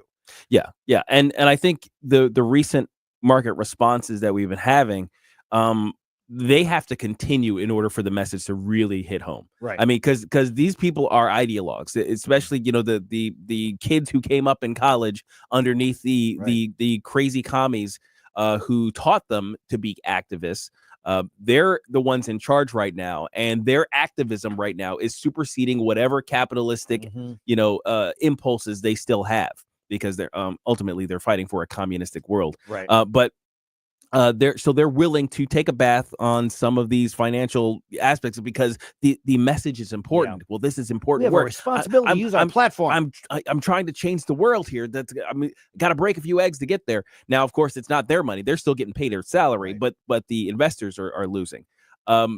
It's the investors now who are going to have to push back and say, hey, I lost half my portfolio because of Disney's craziness. You need to pull that garbage back, or else there's going to be hell to pay.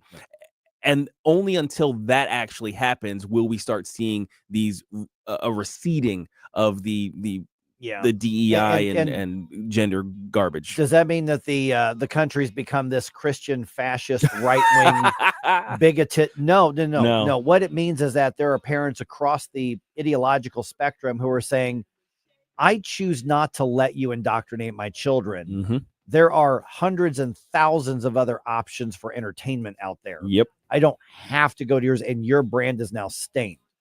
And as Jay Monty on Rumble comments, whenever it's anything on Disney's side failing, they always blame the fans. It's never their fault. Oh, absolutely. Yeah. That's their go-to. Actually, not just Disney. Anybody in Hollywood, if something fails, you remember that I think what was it called, Bros or something like that? It was a gay rom-com. I can honestly say I've never heard of it. Yeah. It was supposed to be this revolutionary thing. It's like, we're going to do a rom-com with a gay couple. And it was the worst thing ever. Nobody saw it. And they said, you bigots in America. You didn't watch. That just sounds terrible. As we made our inappropriate because there are some really funny gay characters out there. Oh, absolutely. Billy Crystal and Soap was hysterical back in the day. I mean, there were some really funny gay characters. A gay rom-com? No, I ain't watching that. Nobody did. No. less than nobody. I got some friends who were gay. I'm pretty sure they would go, ooh, no.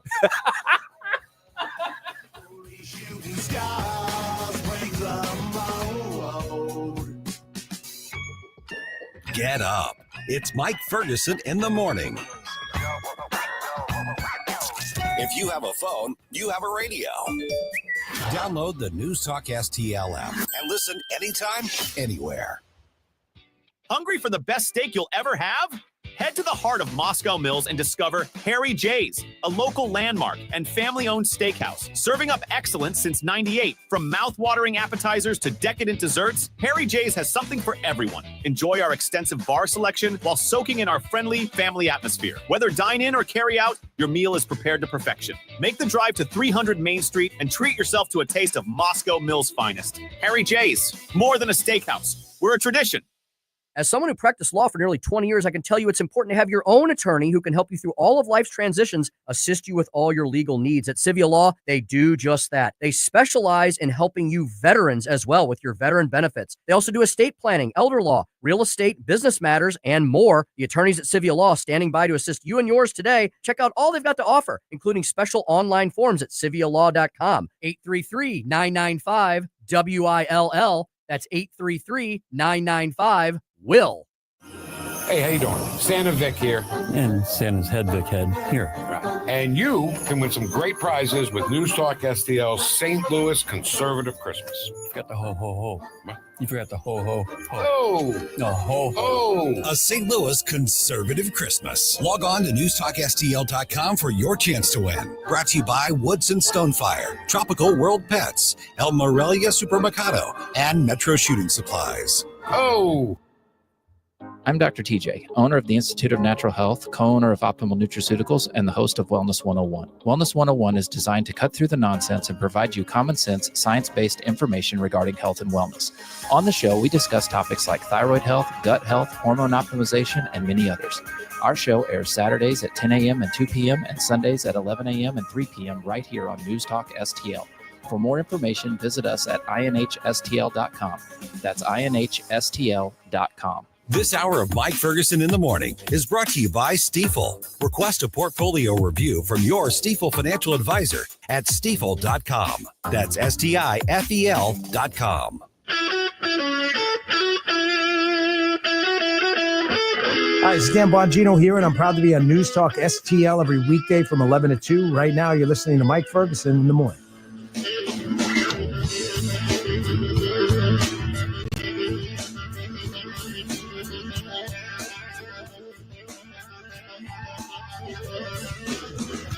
Hello, Gary Hoey there. Actually, Kenny Wayne Shepherd. Oh, this is Kenny Wayne Shepherd. No Yeah. kidding.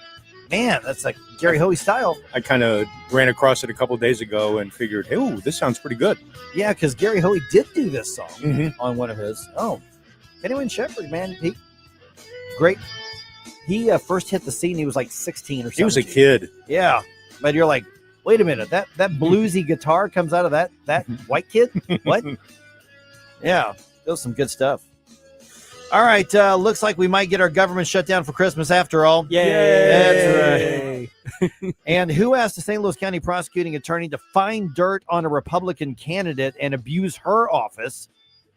And, well, a little bit later on today, so maybe in about 15 minutes or so, how are Christian schools reacting when it comes to, the attack and the murder at a Christian school in Wisconsin? That's all still ahead. Let's go ahead and dump some news on you here. Successful dump. Wake up, America. It all worked out. They got all the news.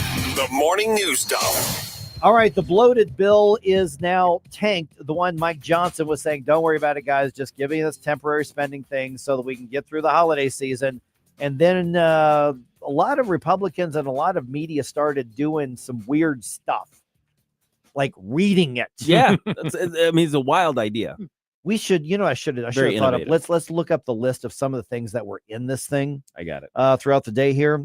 So now there is negotiations of a smaller, what people are calling a cleaner continuing resolution to fund the government, because tomorrow is the deadline. Midnight, Friday night, Saturday morning, technically is the end of the authorization of spending. Now, make no mistake here. This isn't about the government running out of money. They have the money. This is about a bill that authorizes them to keep spending the money, but that authorization expires at the end of Friday. So like 12:01 Saturday morning. So Minority House Leader Hakeem Jeffries says, you know what? If the government shuts down, this is on the Republicans. House Republicans will now own any harm that is visited upon the American people that results from a government shutdown or worse. All right. Your terms are acceptable. Somebody point out the harm done to the American people. Exactly. And can I point out the potential harm of passing the stupid thing? Yes. Because there's a lot there. Yeah, without a doubt. And you know what's even more ironic? You could take that exact phrase that Hakeem did right there and put Schumer in there. and he would have said exactly the same thing. We always hear the same stuff from the left every single time in a situation like this. So Senator Josh Hawley, I know this is going to be a surprise to a lot of you. He was on Hannity last night. What? Yeah, imagine that. It's like he's got a seat with his name on it. There. So yeah, so he's got a different take on the bill. It is a total travesty. This has got to change, Sean. I mean, we cannot go on like this. And I hope that Republican leadership gets the message here, the message of this election, which is that people want change. They don't want this garbage. Yeah. So when you look at some of the things like, look up the social media council like Thomas Massey and Nancy Mace and some of the others, I haven't looked at it yet, but I think Rand Paul probably has a few as well out there. But it's just insane. Yeah, I'm trying to go through. I saw that Nancy Mace had a thread where she went through some of the craziness that's in this thing, and I'm looking for it. They redefined criminals as justice impacted individuals, which has nothing to do with spending anything. No, exactly. It allows for continued funding of gain of function research, and solidifies basically all of the criminal things that they did to us during the COVID shutdowns. Basically, it solidifies their ability to continue to do that kind of bullcrap. There's lots of other things, and just printing the thing out and putting it on your desk. Oh, it's huge. Yeah, she's got a video of herself just kind of talking over top of this massive stack of paper. She's like, yeah, so we've had less than 1,500 minutes since this was released to us, and they're asking for a vote. As my mom would have said, that's a tome you've got right there. A tome, yeah. Yes. There's a lot of Republicans really angry with Mike Johnson right now. Now, does that? So I haven't heard any talk of him not being reelected speaker, but there's a lot of Republicans who are very frustrated with him right now. And this is the go along to get along kind of garbage that happens in a swampy environment. So hopefully he is learning his lessons from getting his ass kicked on this. All right. President-elect Donald Trump and his transition team reportedly considering expanding the use of GPS ankle monitors to track illegal immigrants who are not being held in federal custody.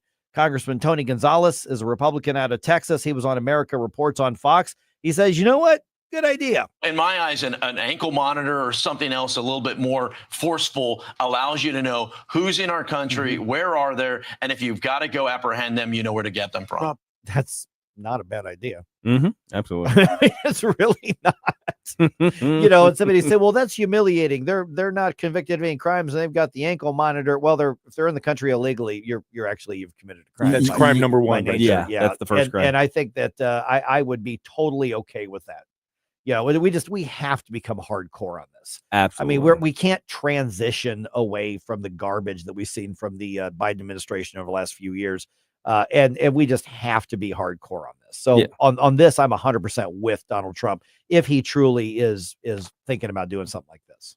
Absolutely. Yeah. I'm with him. All right. The Blues start a 3-game road trip tonight in Florida. Up first, game against the Tampa Bay Lightning. 6:00 our time is puck drop there. Blues are at an even 15-15-3 record, while the Lightning come into the game with a 17-10-2 record.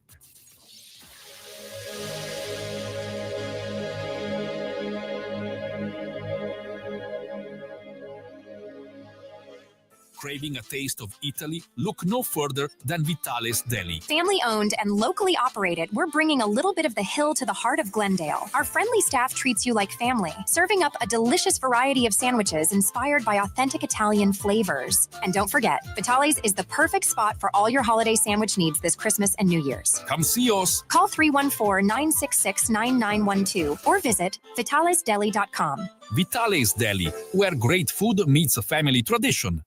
No. Is your computer giving you headaches? Make it happy again with Jeff Computers. For 30 years, this locally and family-owned business has been the St. Louis area's trusted one-stop shop for cybersecurity, managed IT, and data recovery services. Choose the experts at Jeff Computers. They offer computer protection plans and can recover your lost or damaged data. Visit them in Ellisville or call 636-256-7901. Online at jeffcomputers.com and tell them Newstalk STL sent you.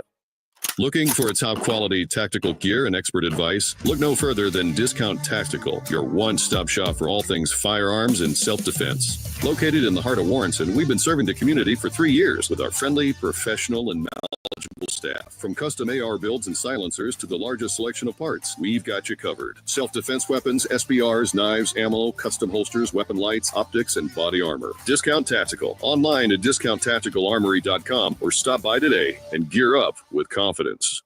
Sundays at 5 on News Talk STL. All your hard-earned tax dollars and mine are going to fund illegal aliens who come across the border penniless, jobless, skillless, and they're given a cell phone, an identity, and a cash stipend every month. Mark McCloskey on fire. That beats your Social Security income if you should have the good nature to work your ass off your whole life and retire. Mark McCloskey on fire. Sundays at 5 on News Talk STL. Brought to you in part by Modern Weapon Systems in Fenton.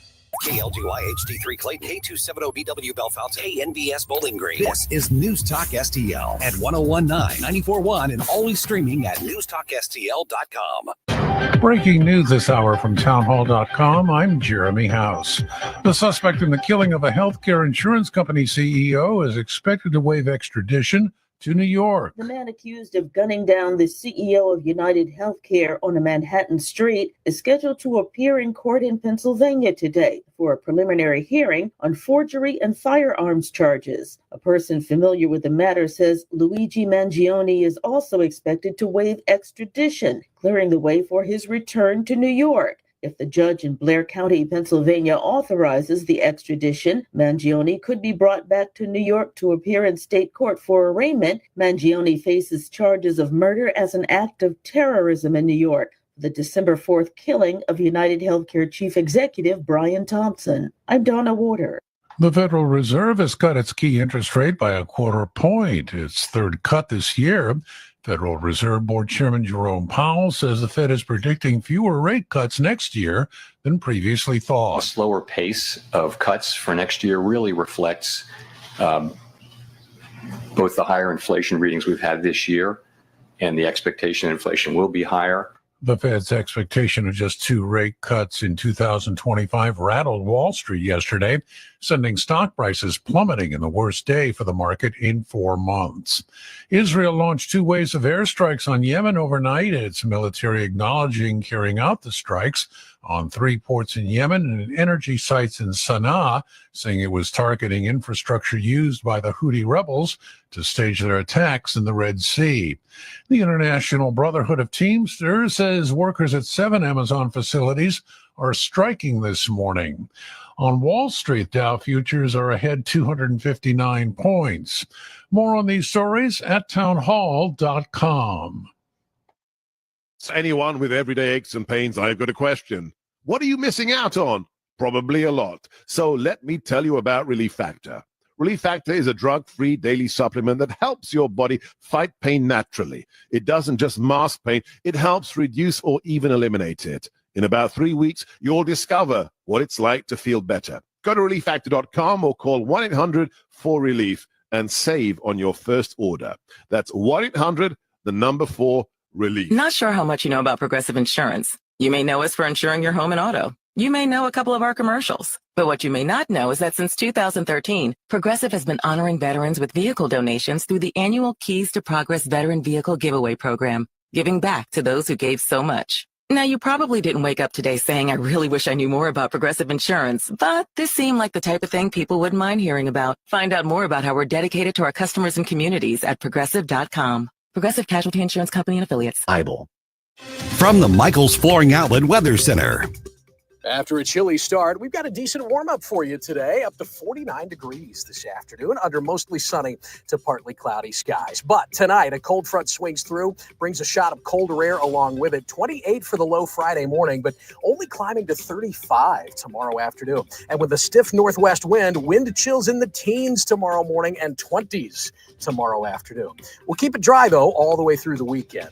That's your First Alert forecast. I'm meteorologist Matt Shane. This hour of News Talk STL brought to you by Piccadilly Palace, located in Union, Missouri. The ultimate family fun center is Piccadilly Palace. Call 314-860-6418 or visit piccadillypalace.com.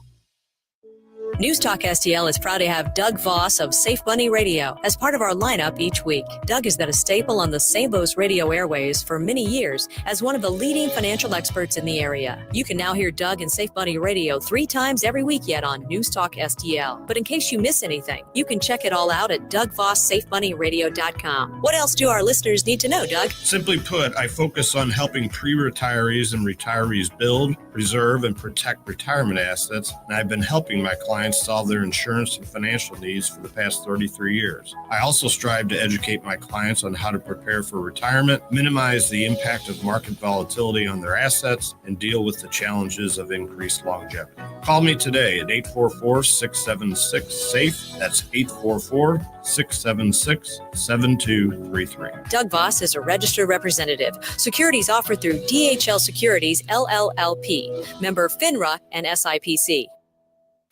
This hour of Mike Ferguson in the Morning brought to you by Window World. Simply the best for less. 314-993-1800 or visit windowworld.com.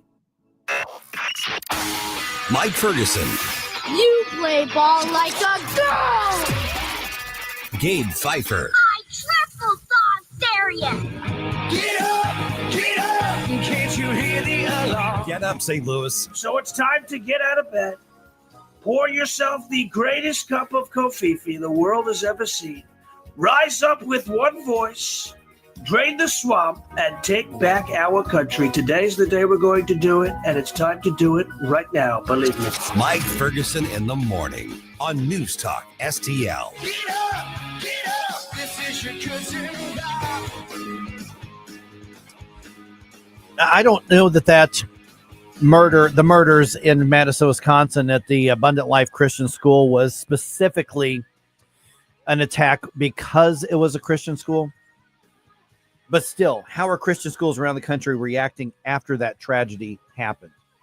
And maybe that was a factor in it, but we don't know that at this point.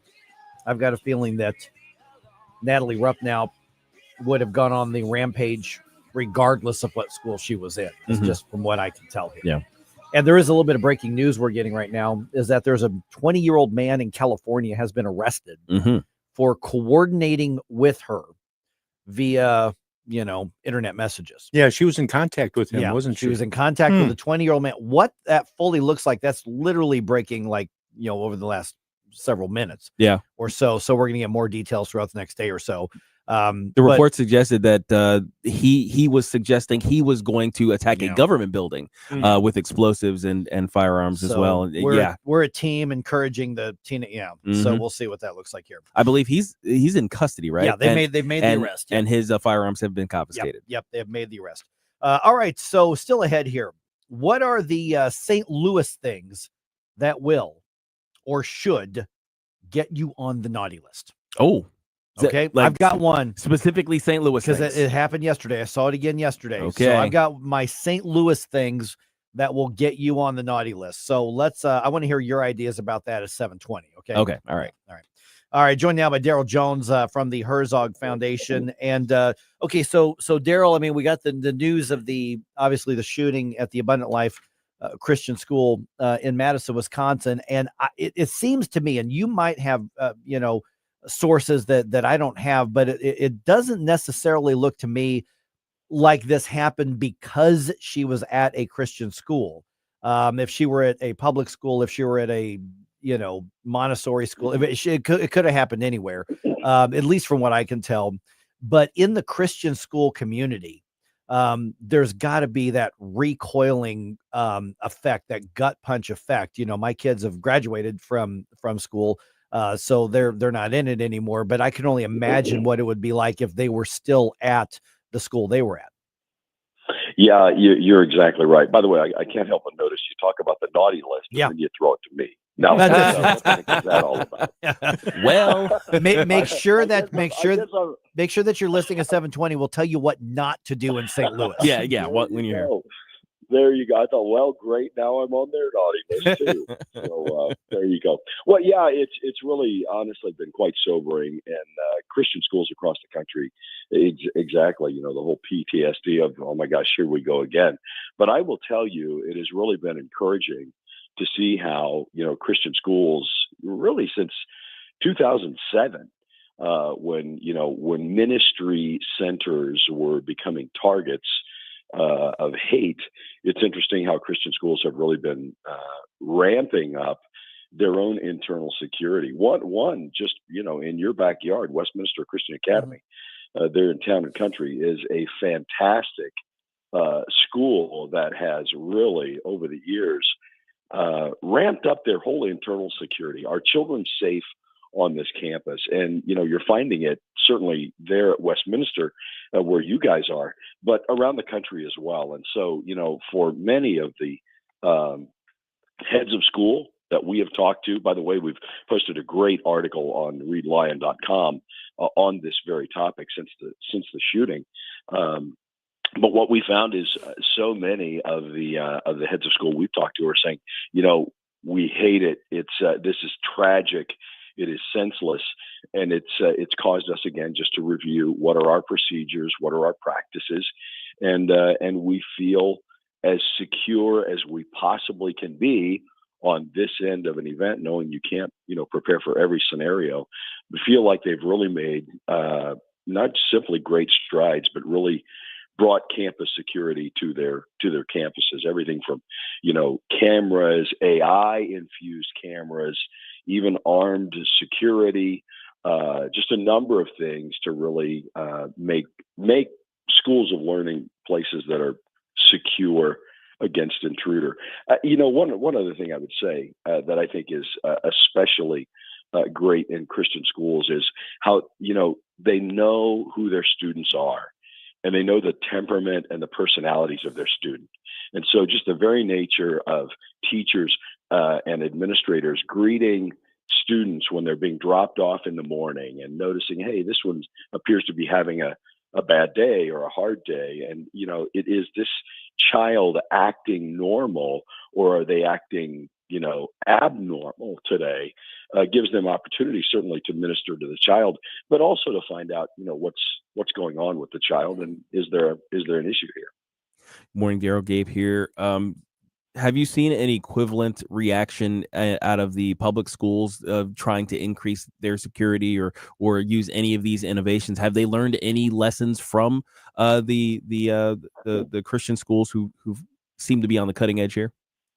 Yeah, I would say absolutely. The answer is absolutely. I mean, across the country, people that are responsible for students, whether it's church ministries, whether it's public education, Christian schools, or other private schools, everybody's recognizing that children are a threat and in danger. Children are a target, and that security really needs to be ramped up. It's exciting to see how Christian schools have certainly stepped up around the country as well. Yeah, I mean, and it's one thing we can say it shouldn't be like this. I think it was either the police chief or the governor. Somebody in Wisconsin said, no, they didn't have metal detectors or anything. This is a school. They're not supposed to go through a military style. Well, yeah, that's true. It shouldn't be, but what should be and what is aren't always the same thing. You look at the Covenant School in Tennessee, that was targeted because of its faith-based traditional positions. On this. In this case, we don't know what the motivation was. We'll hopefully get some kind of confirmation on that. But at the same time, I mean, all of these security measures, it's great that we've got the cutting edge.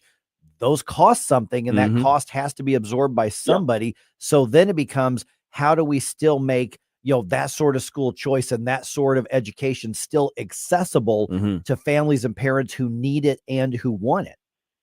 Yeah, that's really true. We do a number of trainings helping heads of school, with the operation best practices. And one of the trainings that we do is a 2-day training on campus security.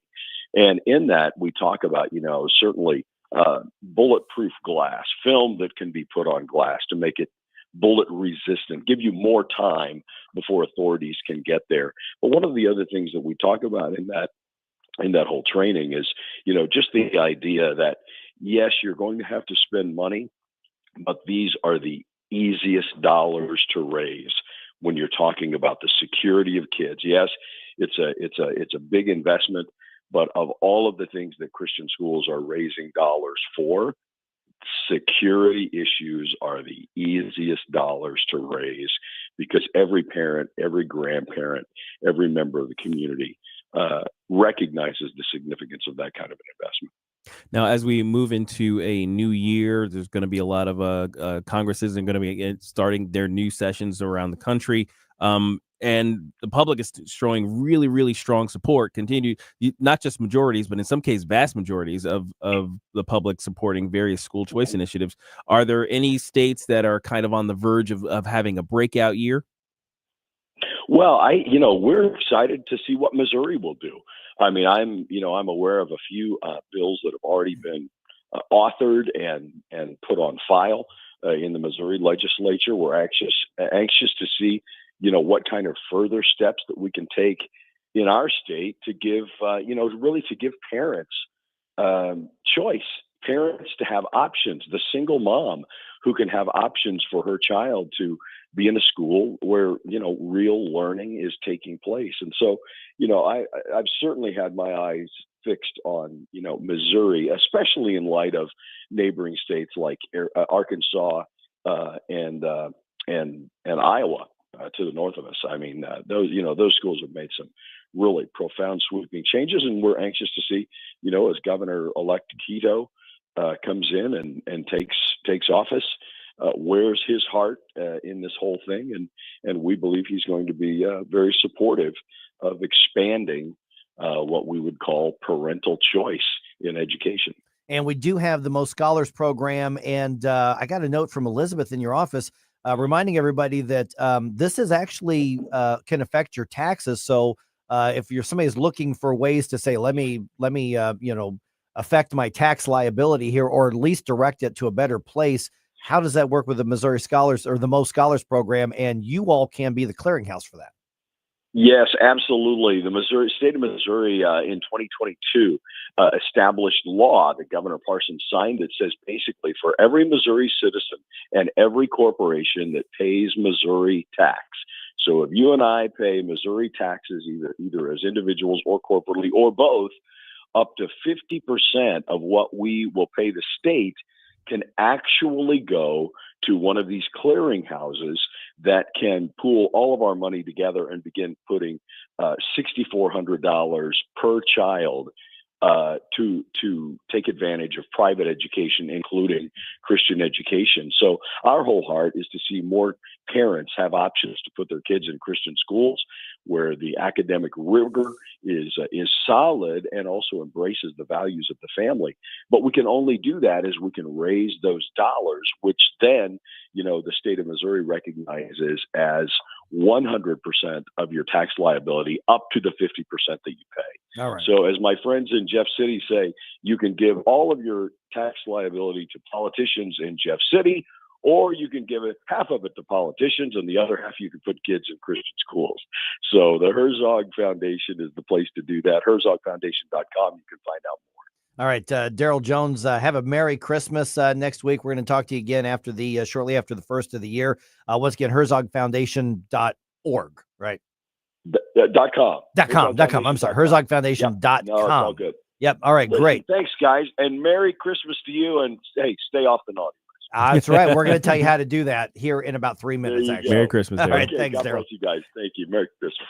Merry Christmas. All right. So 314-912-1019, or send me a note. What are the St. Louis ways to get on the naughty list? All right. This idea came to me yesterday when I was driving home from work. Oh, I can guess a couple already. I was reminded of one of them. The STL naughty list. Yes, All right. the STL naughty list. Let's go over how to get on that list, maybe how to stay off that list right around 7:20 here. This is News Talk STL at 1019, 94.1, 99.1 HD3 and newstalkstl.com. Get up, St. Louis. It's Mike Ferguson in the morning. Before you blow us all away. Get up, can't you hear the alarm? Get up, this is your cousin.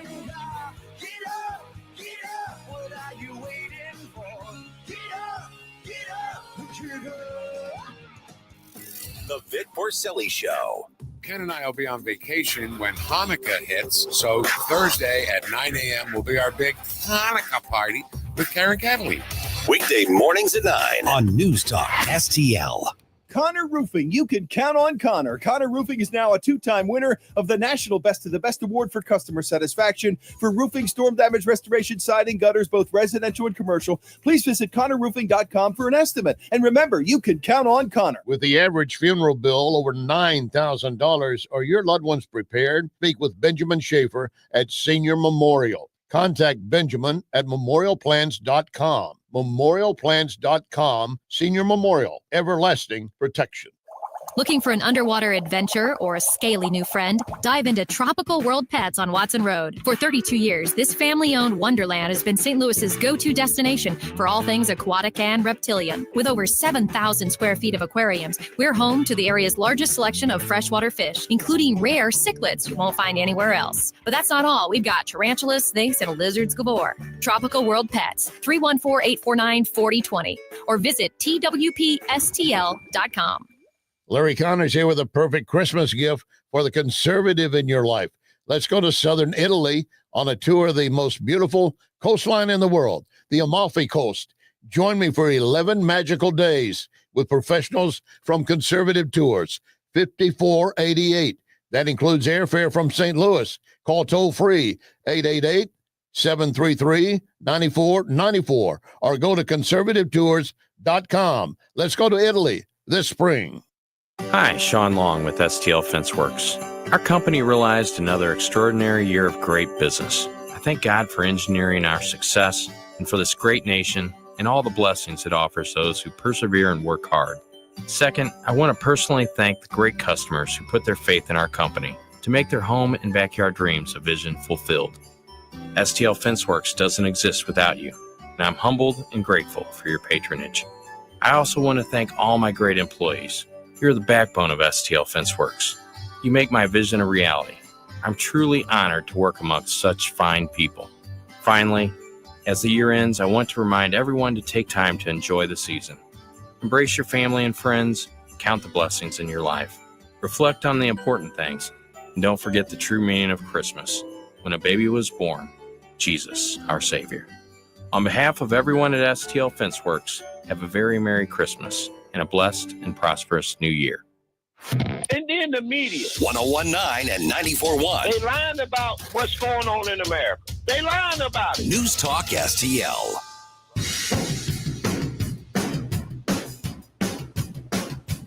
Hey, this is Todd Showalter. Join me on Saturday at 5 as I try to put some fun back into this dysfunctional radio station. It's The Right Mind Show with me, Todd Showalter, at 5 on Saturday. And, speaking of dysfunctional, let's get back to Mike Ferguson in the morning. I'm waking up at the start of the end of the world, but it's feeling just like every other morning before. Now I wonder what my life is going to be. I'll see drones this Christmas in Jersey and Washington, D.C.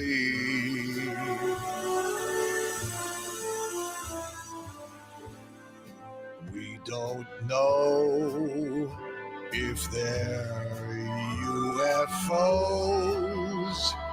Their mere presence frightens me. I hope they can't find me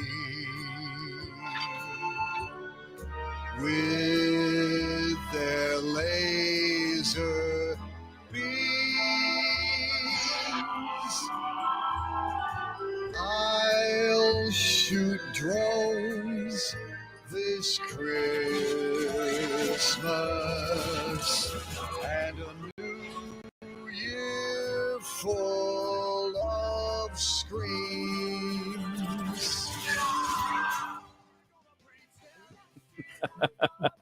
Yes, that's right. I love it. I'll see drones for Christmas. All right. All right. If you haven't already connected with us on social media, do that. Here's my other Christmas present I'm asking from everybody is to hit the thumbs up button on Rumble and the like on Facebook and the little heart on Twitter or X and do the share thing. So just hit that thumbs up thing. That's my Christmas present request from all of you. Yes, hit all of the buttons. Hitting all the buttons. That's right.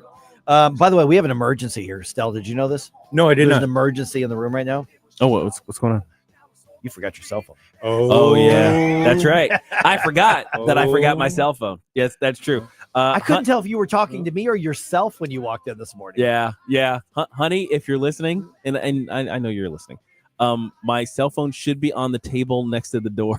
Because that's the last place I remember having it. I guess I set it down and didn't pick it back up after I picked up my keys. I don't know why I forgot my cell phone, but for some reason I did, and I feel weird and kind of naked. That's right. And yeah. And we've got this sixth sense now that at some point, usually right after the point of no return somewhere, you realize it's not there. Yes, I was on the highway when I realized this. I almost forgot mine yesterday. I went to baseball practice yesterday afternoon, did our workout, and then me and some of the guys just go to a sports bar and get some dinner afterwards. And I got my gear loaded up in my car. I was about to get in my car and I'm like, wait a minute. I don't sense my cell phone on me. There's a disturbance in the force. Exactly. And it ran back in, and sure enough, there was my phone on the table next to the bullpen pitching area. So I don't know what it is about that. Apparently, I'm addicted to the 5G signal, which are delivered by the drones. Exactly. That's or being interrupted by the drones. Oh, maybe that's what it is. All right, 7:25 right now. How do you get on the same? I can think of one right off the bat. All right, tell me. Running red lights. Oh, yeah. For some reason, I have never seen as many people run a red light in my life as I've seen in like one day. Driving around in the St. Louis area. I don't understand it. I guess they're just suggestions here. I was gonna say sometimes they kind of slow down for it. so they do look both ways before they cross the street. Well, or at least one. But they're rolling right through that red light. That's true. We always used to see them downtown when we had the station downtown. At Yeah. least I did. Oh yeah. You know, guys running lights on Tucker, on Oh Market. gosh, yes. Oh, Tucker was awful. on Washington. It never failed. We would see, at least I would see one or two literally every day. Okay, here's my way to get on the St. Louis naughty list. Okay. And again, I saw this again yesterday. Okay. When you're on the highway. Uh-huh. Now, this happened to be on 64. It could be 170, could be 270, could be I-70, could be 55. It could be any of them. Mm-hmm. If you are the slow driver, stay out of the middle lane. And also, if you're the slow driver and your exit's coming up, don't decide to go 20 miles an hour and cut across all four lanes to try to get to the exit ramp. That's another one. I got to slow down from over on the far left as I slowly make my way across the I go from 270 to eastbound 64 to get home. And I'm driving and I'm stuck because there's this slow driver in front of me. And then, listen, that's a 60 mile an hour zone at that point. So it's not a matter of I'm just mad because I can't go 75. We're going in the upper 50s. And then there's a car that's going slow next to me, but that's at least the lane that's going to turn. And then I've got cars whizzing by me on my left. I'm stuck behind this guy. Mm-hmm. And then finally I get to get around him. And he looks like he's 100 years old. And he's on the highway. And when I look back in my mirror, once I get around him, big traffic backup was building behind this clueless guy. Oh, man. Naughty list. Naughty list right there. Naughty list. Yes. And you know, there's another section there. And this is probably the area you're talking about from Lindbergh to maybe McCausland. I know that's a long stretch. Yeah, it wasn't quite that far, but yeah. You know, you've got all those extra ramps that have shown up since 64 was redone. And I think a lot of folks are not that familiar. Golly, it's been open for 3 or 4. I don't know how many years it's been open, but you've got all the ramps that go to the right, and you've got Hanley and Brentwood, and then you got right there by my Big house. Bend and all those other exits, McCausland, and the folks they try to figure out. Oh, and you got the 170 exit too. Yep. And so Bellevue and Bellevue and folks should be thinking, hey, if I'm not getting off at any of these, I should stay on the left side so that all those folks can handle it on the right. Oh, going on to the Big Bend exit from 64. That's pretty messy because you got folks from Hanley and Brentwood right mixing in there, and then you've got to try to get over to get off at Big Bend. Yeah. So yeah, I hear you. But that's my St. Louis way to get on the naughty list. One thing that could make that worse, getting stuck behind the slow driver in the middle lane, is if that slow driver is also token, because you're gonna be catching that straight line of smoke, the secondhand weed smoke, as they're tweaking on the wacky tobacco there. Smells sweet. Righty right says riding a motorcycle on the highway like you're in a video game. Oh gosh, The little crotch rockets. Mhm. Oh yeah, I've seen that a lot. Zooming in and out. Yep. Oh gosh, yeah. Oh man, yeah. So that's my way. I mean, another way. I mean, there's the obvious ones like wearing Chicago Cubs apparel. Yeah, it's clearly a St. Louis naughty. You don't want to do that. Clearly a St. Louis. Yeah, you're taking your life in your hands. Yes. Improperly breading the toasted raff. Let me give you an interesting naughty one, because this is something that probably no one has encountered before. But we were at a high school hockey game, Webster Groves hockey game last week, and our niece had a friend in from London, first hockey game she had ever seen, and our nephew got, I think, a 5-minute penalty. So he goes 5 minutes. Yeah, not a 2-minute. Got a 5 minute. He could have gotten a 10. Did he steal the carburetor of the other kid? What happened? He stole the carburetor, but he didn't swear at all. So had he thrown in a few choice words, it would have been a 10-minute misconduct. Oh but my gosh. He goes off the ice, and our friend from England turns around and goes, "Why is he going in the naughty corner?" The naughty corner. That's the first time I ever heard that. Oh my god. Well, some call it the sin bin. The sin bin. Yes, I've heard that one. 5 minutes? 5-minute penalty. I mean, you only get 4 for robbing a bank. Did he take a skate to somebody's throat or something? I mean, No. I'm guessing. I think it was probably a check in the corner that was a little too high. I think the ref figured, no, you can't. I can't let you get away with that. A little too egregious. Yeah. Okay. All right. And Henry's got a bit of an attitude on the ice, so I'll admit to that, and he'll admit to it too. But he's tried to control himself. Oh, man. Now, I will admit to a particular St. Louis naughty thing in that I am not a fan of Provel cheese. Mm-hmm. I'm going to cop to that too. Mm-hmm. Listen, me three. If I'll go to Emo's and get pasta, get their great toasted rav. I don't get the St. Louis style Provel pizza. I don't get it. I don't get it either. You know, I mean, I can do thin crust. I'm not a particular fan of thin crust, but the Provel, it just doesn't work for me. Now, it's pizza. I'll eat it. Yeah. I mean, like if you give me free Emo's, I'm gonna eat it. But there are St. Louisans who get defensive over it. Yeah, Provel that's not good cheese. See, but I think that if you get them onto the side and go, come on, really, right? You know Provel cheese isn't. It's you like know mozzarella's better than not Provel. even real cheese. That didn't come from a cow. That's not a thing. No, that's gain of function cheese. Gain of function. Straight from Wisconsin. I don't even know what that is. It was funded in the omnibus bill. Yeah. All right. Still ahead here, just in about 30 seconds or so. Will Biden give a pardon to the boy who cried wolf? Larry Connors is about to address that right here. 1019-94.1 News Talk STL. For podcast articles and more, find us on newstalkstl.com. I believe it all is coming to an end. Oh, well, I guess we're gonna pretend. Let's see how. Get up, St. Louis. It's Mike Ferguson in the morning. We could turn 10 o'clock, but I don't really know. Yeah, I can't remember caring for an hour or so. Started crying and I couldn't stop myself. I started running, but there's nowhere to run to. From the Michaels Flooring Outlet Weather Center.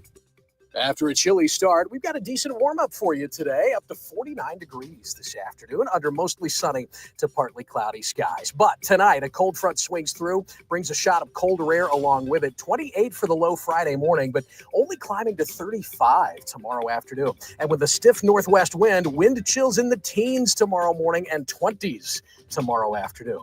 We'll keep it dry, though, all the way through the weekend. That's your First Alert forecast. I'm meteorologist Matt James. John Beal knows that new roofing companies can look big and trustworthy on the internet, but the fact is 96% of new roofing companies go out of business within the first 5 years. John Beal has a reputation for excellence, reliability, plus lowest cost, best roof, best guarantee. Those here today, gone tomorrow roofers, they can't match John Beal.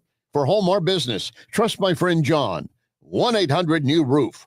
1-800-NEW-ROOF. Larry Connor's Commentary, brought to you by Vincent's Jewelers, offering a wide selection of jewelry, including lab-grown diamonds, affordable earrings, bracelets, necklaces, and rings, up to 75% off their natural counterparts. Visit vincentsjewelers.com. This is Larry Connor's Commentary on News Talk STL. We all know the story of the boy who cried wolf, seeking attention, shouting he saw a wolf. Many would surround him, praise him. But despite his repeated efforts to find a wolf, no one could find one. And then they realized there is no wolf. The kid is lying. Enter ABC's littlest anchor, George Stephanopoulos. His company paying $16 million to Donald Trump after George called Trump a convicted rapist. The New York Post reports George is really upset. Kind of reminds me of George Costanza in Seinfeld. George is getting upset.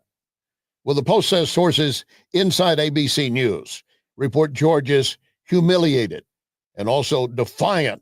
In other words, he sees nothing wrong with calling Trump a rapist.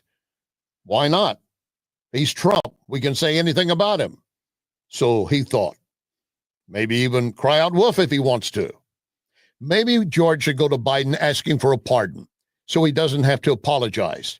Biden can sign that along with the immunity he's giving Moderna and Pfizer for the COVID drugs. In the meantime, what about a pardon for the boy who cried wolf? Get more Larry Connors on Larry Connors USA. Tonight at 6 on News Talk STL. Hi, I'm Rodney Wallner. And I'm Jen Wallner with the Wallner Home Selling Team at Berkshire Hathaway. Hey, Jen, how do you sell your home for top dollar? That's easy. Call the Wallner Home Selling Team at 314-810-SOLD. What if I want a flexible commission plan? Call the Wallner Home Selling Team at 314-810-SOLD. What's the best time to sell your home? Right now, call the Wallner Home Selling Team at 314-810-SOLD. For all your real estate needs, call the Wallner Home Selling Team at 314-810-SOLD. That's 314-810-SOLD. If you're living with dry age-related macular degeneration or dry AMD, you may be at risk for developing geographic atrophy or GA.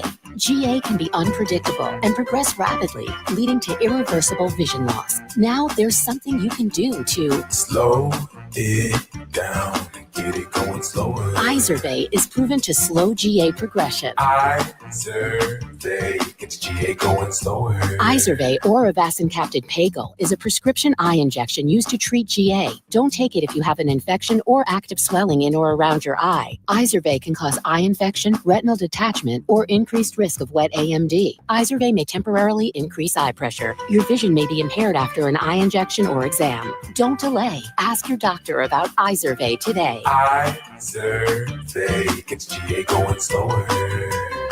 Visit Izervay.com. That's IZERVAY.com. Paid for by Astellas Pharma. What happens next? The outcome of this election is not what we wanted. Happens right here. My entire administration worked with his team to ensure a peaceful and orderly transition. 101.9 and 94.1 News Talk STL. Hey there, Tim Jones here. Make sure you join me and my buddy Chris Arps this afternoon from 4 until 6 p.m. right here on 101.9, 94.1 News Talk STL. Right now, let's get back to more of Mike Ferguson in the morning. The secret side of me, I never let you see. I keep it caged, but I can't control it. So stay away from me. All right. I want to make some clarifications. We were trying to figure out what was happening with the budget situation because Sam Page made a threat to the county council in St. Louis County. Basically, give me what I want in the budget or the old people get it. Mm-hmm. And I'm going through the local news coverage of this because I was not at the meeting. And it turns out I got really confused. Got a couple things right, but a couple things wrong on this. So I want to make sure that we all have the right understanding of that. So we're going to get to that here in just a second. Also, did Sam Page, either directly or through a subordinate, try to abuse his office by telling somebody else to abuse their office? The claim being made is pretty bombshell that happened this week here. 7:38 right now. Don't forget, we've got News Talk STL's podcast on demand listing. You're got something going on in the morning, want to catch that hour that you missed, you can do it. Any of these interviews that we do, easy to get them and send them to your friends and family and say, hey, check this out. Here's the truth of the matter that we're talking about. Joined now by St. Louis County Councilman Mark Harder. Mark, I want to start with this budget thing. Then I want to get to this statement that Melissa Price Smith made, because you were involved in that conversation here. But we were talking about the budget, and we were commenting that there were reports that said when Sam Page was basically saying, give me the budget that I want, or else we're going to slow down the senior property tax freeze to a trickle. It looked like he was trying to basically strong arm you into giving him the budget and rushing through it. And then we're seeing reports that say that the actual budget itself basically showed up right before or right after the meeting time started. And some media is writing that you all didn't even get a chance to read it and you voted on something you didn't know what was in it. What's the actual truth? Well, good morning, guys. Well, the actual truth is that was misreported. First off, we've had the budget since October 1st, I believe, or 2nd. And so we've been dealing with this budget. We met with all the department heads. We went department by department. We tried to find where we could savings or mismanagement, things like that. We went through that. What was communicated at the last minute is the changes to the budget on about 6 different departments. So we had passed a lot of the budget the night or the week before, because the budget is divided into budget bills, about 25 budget bills. So we had passed probably 75% of it the week before. So that was done. The last 5 or 6 budget bills were the biggest and where most of the money is spent in St. Louis County. So we made a lot of changes, the weekend before, the day before, hours before. And that's why probably 3 of the 7 council members didn't get it until, about a half hour, 45 minutes before the meeting to basically go over the numbers that we had at that point. So it was unfortunate. I wish it didn't happen that way, but we were under a gun to get these things done because, as you mentioned, the Page administration put all this pressure on us at the last minute that we had to pass this budget last Tuesday, or the seniors would not get their concierge service of people helping them at all the various locations around the county. And so we had this hanging over us. I think the Page administration wanted people to be upset about it, so they would call their council people and say, pass this budget because we don't want to lose our senior tax credit. Well, there was never any issue of losing it. It was about losing the contract for the temporary people that help people fill out their paperwork at various locations around the county. So that's where it was.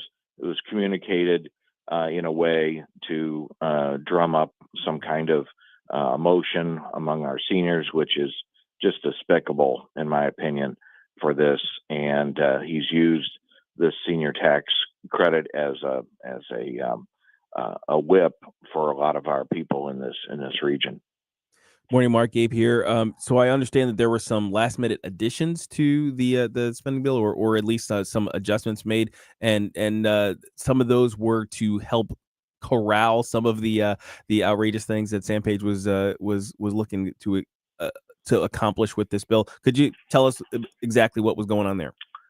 Sure. We went back through these 6 or so budget bills and started cutting. So there wasn't anything added. We were taking away from his proposed budget. And so we took roughly about $60 million away from him to spend in the coming year. And there's some net back and forth. So at the end of the day, it was probably about a $30 million cut to the original budget he proposed back in October. And we can't be, we've come to this realization, and we've been on this track for a while, is that we were about to hit the wall. We were going to use up all of our rainy day funds to keep balancing budgets, and now we're out of money. And we're even going to cut some more, I think, in the coming year. We need to really trim down the size of government in St. Louis County, or we have to push for more revenue. And pushing for more revenue, i.e. taxes, that's not very popular. So, and probably both needs to happen. But I have argued for years that we've got to cut down the size of government, the spending appetite of government, and then let's talk about revenue on the other side. But once the spending has been cut, then let's do something else. And for over 9 years, we could never get through 2 administrations. We could never shrink the size of government to a point where it was a realistic spend going forward. So hopefully this time around, we've shook some people up over this, and hopefully we can start on a path of shrinking St. Louis County government. Well, considering that the county population has decreased, it should be kind of obvious that the government needs to decrease as well. It should, and I think over the years we've had a lot of mismanagement. We've had wrong priorities on certain issues. I think we need to spread some of the cost of county government over the county more evenly. And so we've got a lot of right sizing that needs to be done in the next year. And this is just, it's just gotten ridiculous. And it started even before. It started with the Dooley administration, then went to Stanger, and then to Page. And nobody could ever take the political heat and reduce the size of government. It was always an increase. But I think the winds are changing out there, and people realize that we've maxed out on what we're going to pay for government moving forward. All right, we're just a little bit short on time here, but I got to ask you about this. You had the 2 picks for county prosecutor, and the county council has made it pretty clear that you're not interested in Court Van Ostrin, Sam Page's pick. The courts will decide whether the governor's going to pick or Sam Page nominates, but we'll see how that goes. But Melissa Price Smith, who the governor wants to appoint to that role, when she was being questioned with you all, and here's a clip from the conversation when you were asking the questions, she made a very explosive accusation against the office of Sam Page. Here's what she had to say. Let me play this real quick. I received a phone call from someone on behalf of Dr. Page asking me to find dirt on Mike Archer. Mike Archer. The new council member. Okay. Who will take his seat in January. I informed the caller that I had never worked with Mike Archer because he had worked in the prosecutor's office.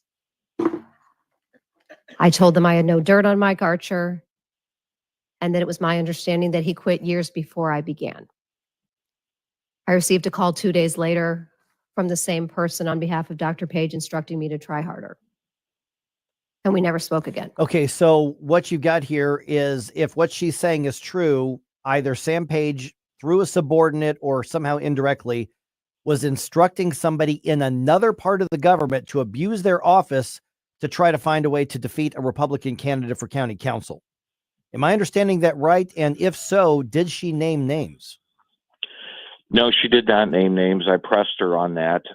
You could tell if you watch the video, and I encourage all your listeners to watch the video. It's on our St. Louis County website. She was very uncomfortable about this interaction, and this interaction happened twice in the meeting. You can watch it and see her statement in both segments. But no, this is somebody that was actually asked before she was even a candidate for prosecuting attorney, because she was asked maybe in September, October of this past year, prior to the general election, for this dirt on a candidate for council. And so you could tell she's very uncomfortable about expressing it. We don't know if this is someone inside the administration or outside the administration. She did not want to divulge it at this time. But I think if the media in this town were any good, they would find a way of finding who this person is. And I'm probably pretty sure. I got a feeling of who it could be, but I'm not going to say anything, of course, in public, and I could be totally wrong. But I hope the media in this town could find this out. It would be helpful, and be helpful for her to get rid of this burden off of her, and this mismanagement and ethical ridiculousness of the Page administration. And it's happened before in different forms, but this is the first time it's come out in a public setting like this with a prosecutor, a sitting prosecutor, being asked to find dirt on a political candidate in St. Louis County. This makes Chicago look like Disneyland. Yeah, I mean, this is to these things. Yeah, because if this is true, this is a massive abuse of political power and abuse of the office. If what she's saying is true. All right, Mark Harder, St. Louis County Council. Man, appreciate you being back on here. Chances are we're probably not going to have you back on the show until after Christmas, being next week. So have a Merry Christmas, and we will talk to you again, I'm sure, within the next couple weeks or so. Merry Christmas, Mark. Sounds good, guys. Merry Christmas to all of you and all the listeners of your great station. All right, thanks, Mark. All right, 314-912-1019. Just ahead here, because we will do a survey about anything. Mm-hmm. What are the best things to put on top of your Christmas tree? Oh, on the top, the very top. Okay. There were some unique answers. Okay. That came through there. All right.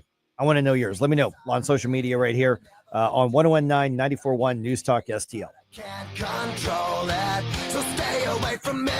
The beast is ugly. I feel the rage and I just can't hold it. It's scratching on the wall. Follow us on Rumble at News Talk STL. Control it. Get up.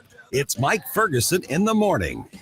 Why won't somebody come and save me from this? Make it in. I feel it deep within. It's just beneath the skin. I must confess that I feel like a monster. I hate what I've become. The nightmare's just begun.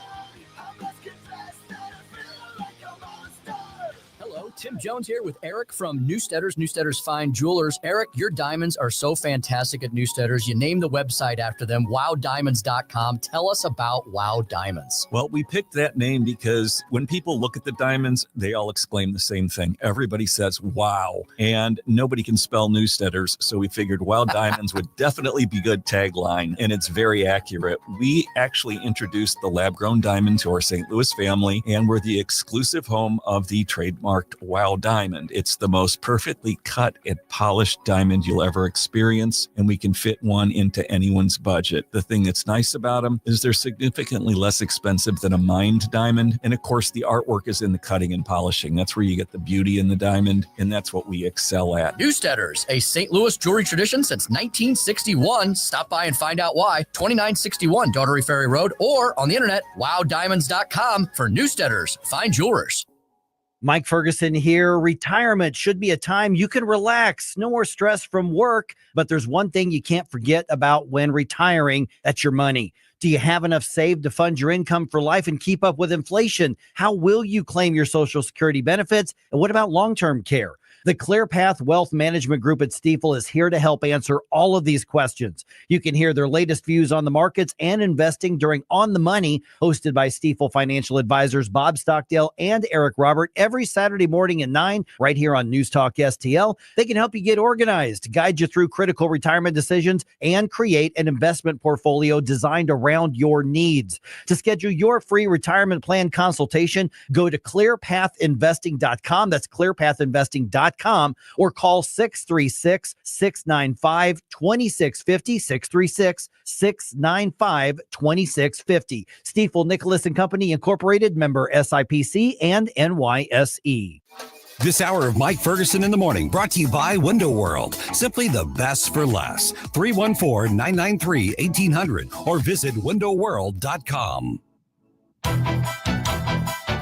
Danny Define here with the Next Gen, all new time at this Sunday at 8 p.m. Now pour up a hot cup of coffee and tune back into the Mike Ferguson Show.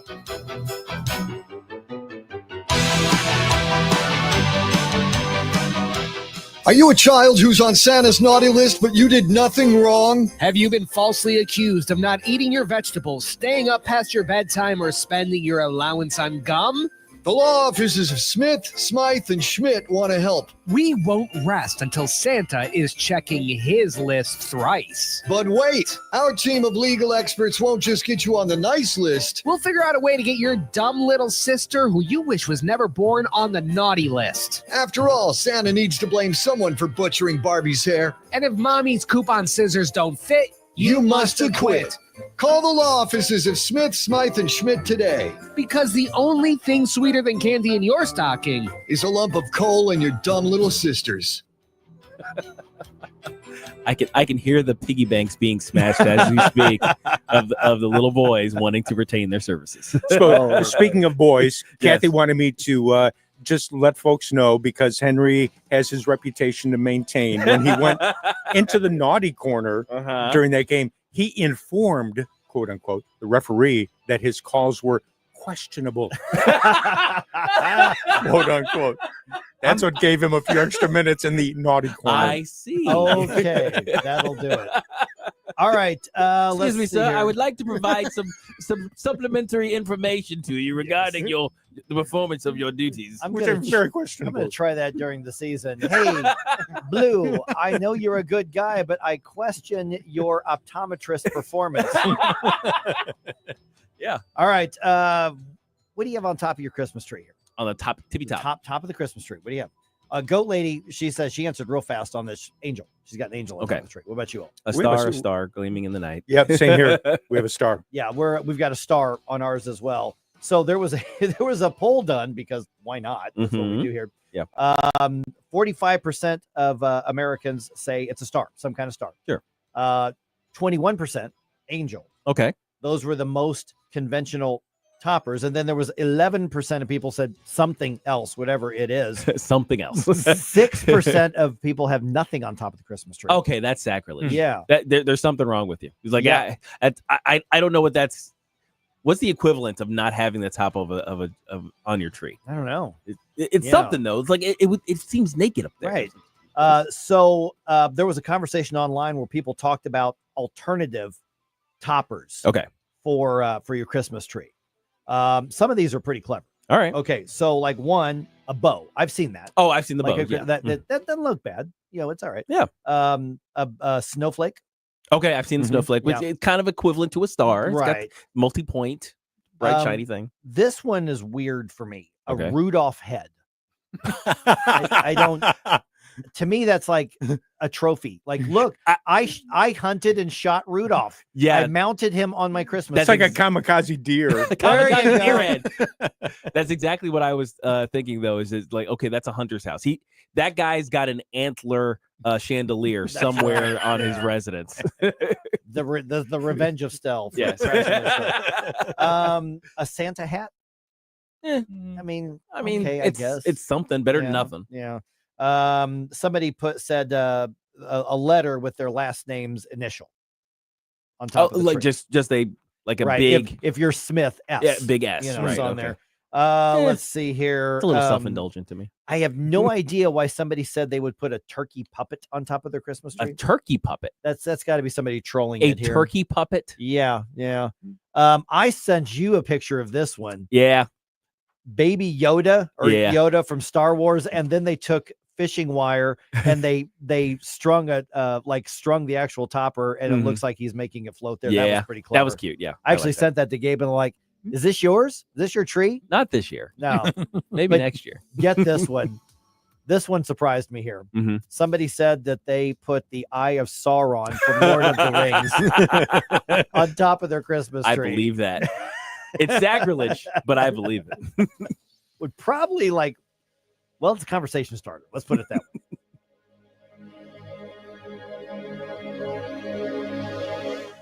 Hi, Kirk Hilsinger here, and I'm the new chairman of the St. Louis Republican Central Committee. I invite you to our meetings that take place the first Thursday of every month at 3710 Hampton Avenue. You can stay connected with us to learn more about how you can get involved, make your voice heard, and contribute to our shared goals. Together, we can make a difference in the city of St. Louis and the state of Missouri. For more info, visit our new website at stl-gop.com. That's stl-gop.com. Paid for by St. Louis City Republican PAC. Curtis Farber, Treasurer. Jewels on Hampton and St. Louis Hills is paying some of the highest prices on gold, silver, diamonds, semi-precious colored stones, coins, flatware, and fine watches on site. Jewels on Hampton is a premier jeweler featuring Alvanza's jewel art designs with an exquisite selection of diamonds, semi-precious stone jewelry, and vintage watches. Their expert design team can restyle your jewelry to today's contemporary style. They also do jewelry and watch repair. Need extra cash? Jewels on Hampton is paying some of the highest prices on gold, silver, diamonds, semi-precious colored stones, coins, flatware, and fine watches. Bring in your collectibles and clocks and sports memorabilia and figurines too. Jewels on Hampton, 4506 Hampton, just 3 blocks south of Chippewa, and jewelsonhampton.com. Call them at 314-752-5000, 314-752-5000, and jewelsonhampton.com. Jewels on Hampton.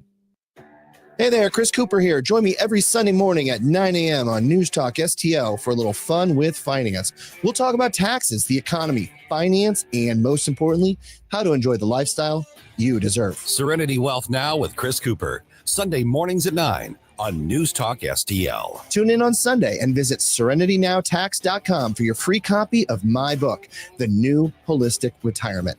That's serenitynowtax.com. Serenity Now!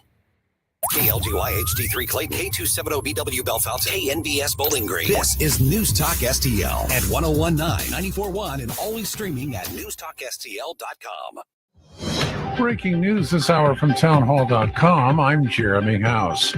Congressional lawmakers are scrambling after President-elect Donald Trump rejected a bipartisan stopgap measure to prevent a government shutdown. It was already going to be a heavy lift for Republicans and Democrats to come together on a bill that would avoid a shutdown before midnight Friday, as well as provide $100 billion in disaster aid and $10 billion in economic relief for farmers. But that heavy lift got much more difficult on Wednesday when President-elect Donald Trump came out against the bill. That's correspondent Kevin Frecking reporting. Israel's defense minister warns Yemen's Houthi rebels against attacks. Israel's defense minister says the country would not allow the continuation of shooting from Yemen's Houthi rebels, hours after Israel launched heavy airstrikes on rebel sites. Israel Katz adds, I suggest the leaders of the Houthi organization to see, to understand and remember, whoever raises a hand against the state of Israel has a hand that will be cut off. Whoever harms us will be harmed sevenfold back. The statement follows a series of intense Israeli strikes that shook Yemen's capital and a port city shortly after a Houthi missile targeted central Israel and badly damaged a school building. I'm Charles de Ledesma. The suspect charged with shooting to death a health insurance company executive on a Manhattan street is attending hearings on related Pennsylvania criminal charges and efforts to extradite him to New York. Luigi Mangione faces a preliminary hearing on forgery and firearms charges and consideration of a fugitive from justice complaint. The UK central bank is keeping interest rates on hold as inflation moves further above its target rate. On Wall Street, Dow futures are up 312 points. More on these stories at townhall.com. You know, as they say, one person's personal information is another person's treasure. Exactly. That's why I use NordVPN every time I surf the web. Features like Threat Protection Pro's safeguard devices from phishing websites and disable intrusive ads and trackers. Just check NordVPN.com, grab the deal, and see for yourself. NordVPN. Cybersecurity built for every day. Attention American homeowners, you're under attack. Your home and equity could be vulnerable to cyber thieves. There's only one company that completely stops them, and that company is Equity Protect. Equity Protect prevents any attempts to steal your home, equity, and ownership 24/7. Get your free risk report today by texting the word HOME to 94878. That's right, text the word HOME to 94878 to get your free risk report. Keep your equity and legacy. From the Michaels Flooring Outlet Weather Center. After a chilly start, we've got a decent warm-up for you today, up to 49 degrees this afternoon, under mostly sunny to partly cloudy skies. But tonight, a cold front swings through, brings a shot of colder air along with it. 28 for the low Friday morning, but only climbing to 35 tomorrow afternoon. And with a stiff northwest wind chills in the teens tomorrow morning and 20s tomorrow afternoon. We'll keep it dry, though, all the way through the weekend. That's your First Alert forecast. I'm meteorologist Matt Chambers. This hour of News Talk STL brought to you by Senior Memorial. With the average funeral bill being over $9,000, are your loved ones prepared? Call 314-866-8886 or memorialplans.com. Senior Memorial Heritage Protection. Tony Colombo here for the cleaning pros at Zero Res, the team we trust with keeping our home clean and healthy. And the folks at Zero Res know how important it is to you to have a clean, healthy home this holiday season. And that's why they have this great offer for you right now. Book a cleaning with Zero Res and mention the Colombo special, and you'll get 3 rooms of carpet cleaned starting at just $129. Plus, you can take $75 off an air duct cleaning. Again, just mention the Colombo special when you call 314-474-2020 or when you book online at ZeroResSTL.com. Getting new flooring can be exciting, or it can be a hassle. To make sure you have a great experience, use Michael's Flooring, like I did. Hi, it's Susie Moore, and Michael's Flooring has become my go-to for quality, variety, and an all-around great experience. They've been locally owned and operated for more than 30 years. Carpet, hardwood, laminate, ceramic tile, natural stone, luxury vinyl, it doesn't matter. Michael's Flooring is ready to help. 3 locations to pick from: St. Peter's, Darting Prairie, and Creve Coeur, or online at igotfloor.com. That's igotfloor.com. Mike Ferguson. Are you pretending to be crazy? Wow, you're really pumped about this. Gabe Pfeiffer. Can't you hear the alarm? Get up, St. Louis. The best answer to the toxicity of the left is the truth. Mike Ferguson in the morning on News Talk STL. Get up, this is your cousin God. In the Rumble chat box, the conversation about the Christmas tree toppers, stars seem to be stars and angels. Yes. Seem to be the most popular ones. Jay Monty, I'm sorry, go ahead, Gabe. I just said it because it's standard. Yeah. Jay Monty made a comment about getting the one for the top of their tree from Sears. Oh, that's going back a way. That's right. Yeah. I went to Sears and maybe EJ Corvette. Sears and Roebuck for those of us who actually no, I don't get it. What was the worst thing that you remember from your Christmas? Because I'm going back to like the 70s, and I remember some of the horrible plastic decorations. Like I remember we had a Christmas tree when I was a kid in Decatur, Illinois, and it was this plastic angel, and it was like 70s. Probably got it at Kmart. Kind of thing, or Ventures, yeah, Ventures. Oh wow! And it had a light bulb on it, and then the wire went up in the plastic thing, and you could barely stay on the tree. And it was really popular. It was this painted angel, plastic painted angel. And I'm looking back now, and I'm like, first of all, how did that thing not melt with that light bulb? And 2, how did it not burn the house down? Yeah, absolutely. I remember when I was a kid, my parents would always get kind of a smallish real tree, and my mom loved tinsel. So tinsel, yes. She just put tinsel literally all over the tree. You were vacuuming that up until like until July 4th. Until like St. Patrick's Day or something. Yeah. Right. Yeah, we're not talking about the tinsel garland. We're talking about the handfuls of little tiny silvery strings. Oh, we had the tinsel. Yeah, we had the tinsel garland. Yeah. And even that was terrible. Oh, yeah. Well, it sheds. It sheds something fierce. But yeah, if you had the kind that you actually have to throw onto the tree, and then now try cleaning it off to recapture. No. It's terrible. But that's why you have the blanket underneath the tree. That's what the blanket is for. So when you take the tree down, you just throw everything all together. And somebody mentioned, like, I don't remember who it was, but they said they can't because their cats pull the tree down. We're lucky. Our cats couldn't care less about the tree, other than, like I just said on the Rumble chat box, Rosie's annoyed by it because she wants to jump up on the windowsill and look outside, and it's in the way. Yeah. So yours never punch any of the ornaments? We've just been lucky. Boy, Beauregard had a wicked left hook, and he would come out of nowhere and just kind of bat the ones that were close enough near the floor, and eventually Kathy would have to move the tree further up. But man, Bo had a great left hook. Our kiddies they would make the attempts for a little while, but then they got used to it. But we do have a really, really cute picture of our at least our surviving cat Sassy.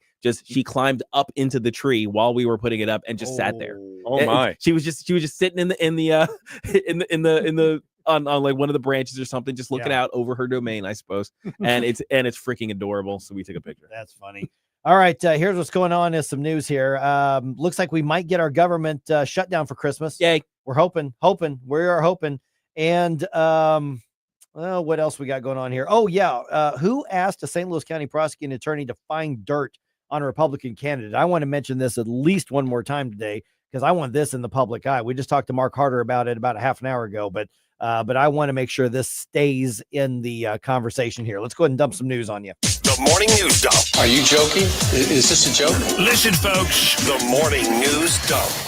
We're going to get some specifics here in about 30 minutes from Phil Kerpen from American Commitment. But there's now back to the drawing board with less than 24 hours to go. Lawmakers in Washington, D.C., they didn't get a deal. They did not get a deal on a spending plan. So what happens is, as of midnight Friday going into Saturday, authorization for the government to keep spending money in many areas, not all of them, the way that the apocalyptic talk says, but it runs out, and then there's a partial government shutdown. Oh, geez, oh no.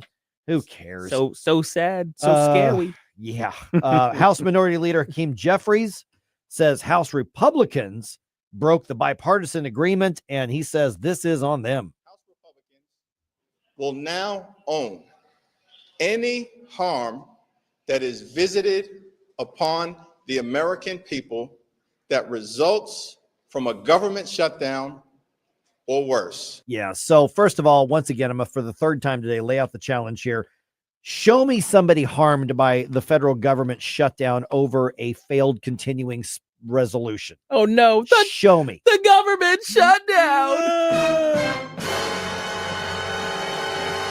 Introduce me to that person who was harmed. Yes. Like actually harmed. Yeah. Well, you know what? And if it's a government worker was exactly. furloughed, they don't count because No. they don't matter. No, they honestly don't. They don't matter. Yes, because most of them should not have jobs in the federal government. If you want to, and somebody says, well, they have a job, they have a family, don't you care about them? I do not.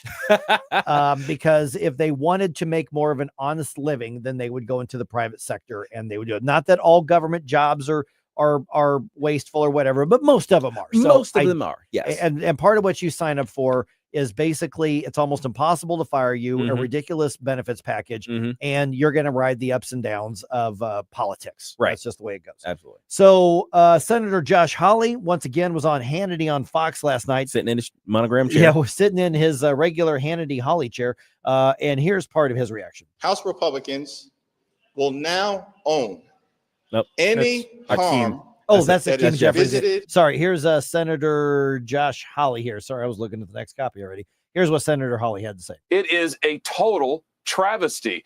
This has got to change, Sean. I mean, we cannot go on like this. And I hope the Republican leadership gets the message here, the message of this election, which is that people want change. They don't want this garbage. Okay, now I've got a few other stories to get to, but something dawned on me as I was kind of prepping for today.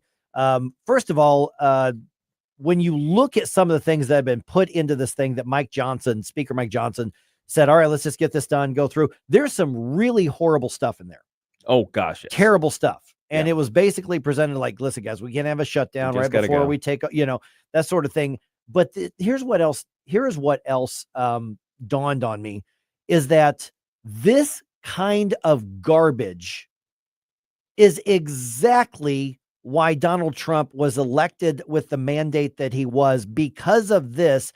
And some Republicans got very swampy in trying to allow this to go through, because basically a bunch of leftists put in a bunch of non-related garbage left-wing stuff at the last minute just to try to shove it through.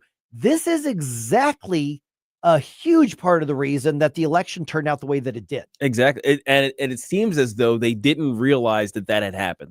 They went to business as usual to try to get the CR pass. They threw in all their pork. According to Vivek Ramaswamy's calculation, for every dollar that would have been authorized just to continue business as usual in Washington, they added 65 cents of new spending on top of that. Yeah. So increasing the amount of this thing by 2/3, like 2/3, just swelling it for no good reason. Yeah. And the people said, okay, we used to kind of laugh this stuff off and just kind of look at the pork list that, from this year. It's like, oh, that's silly that we're funding shrimp research or whatever into their dating preferences. Really. But no, this election says we don't want this bull crap anymore. You can't. We're not going to take this. So 8:35, we've got Phil Kirpin from American Commitment going to be with us and go into some of the details on this. All right, Melissa Smith is the assistant prosecuting attorney that Governor Parson wants to appoint to replace Wesley Bell once he is sworn into Congress.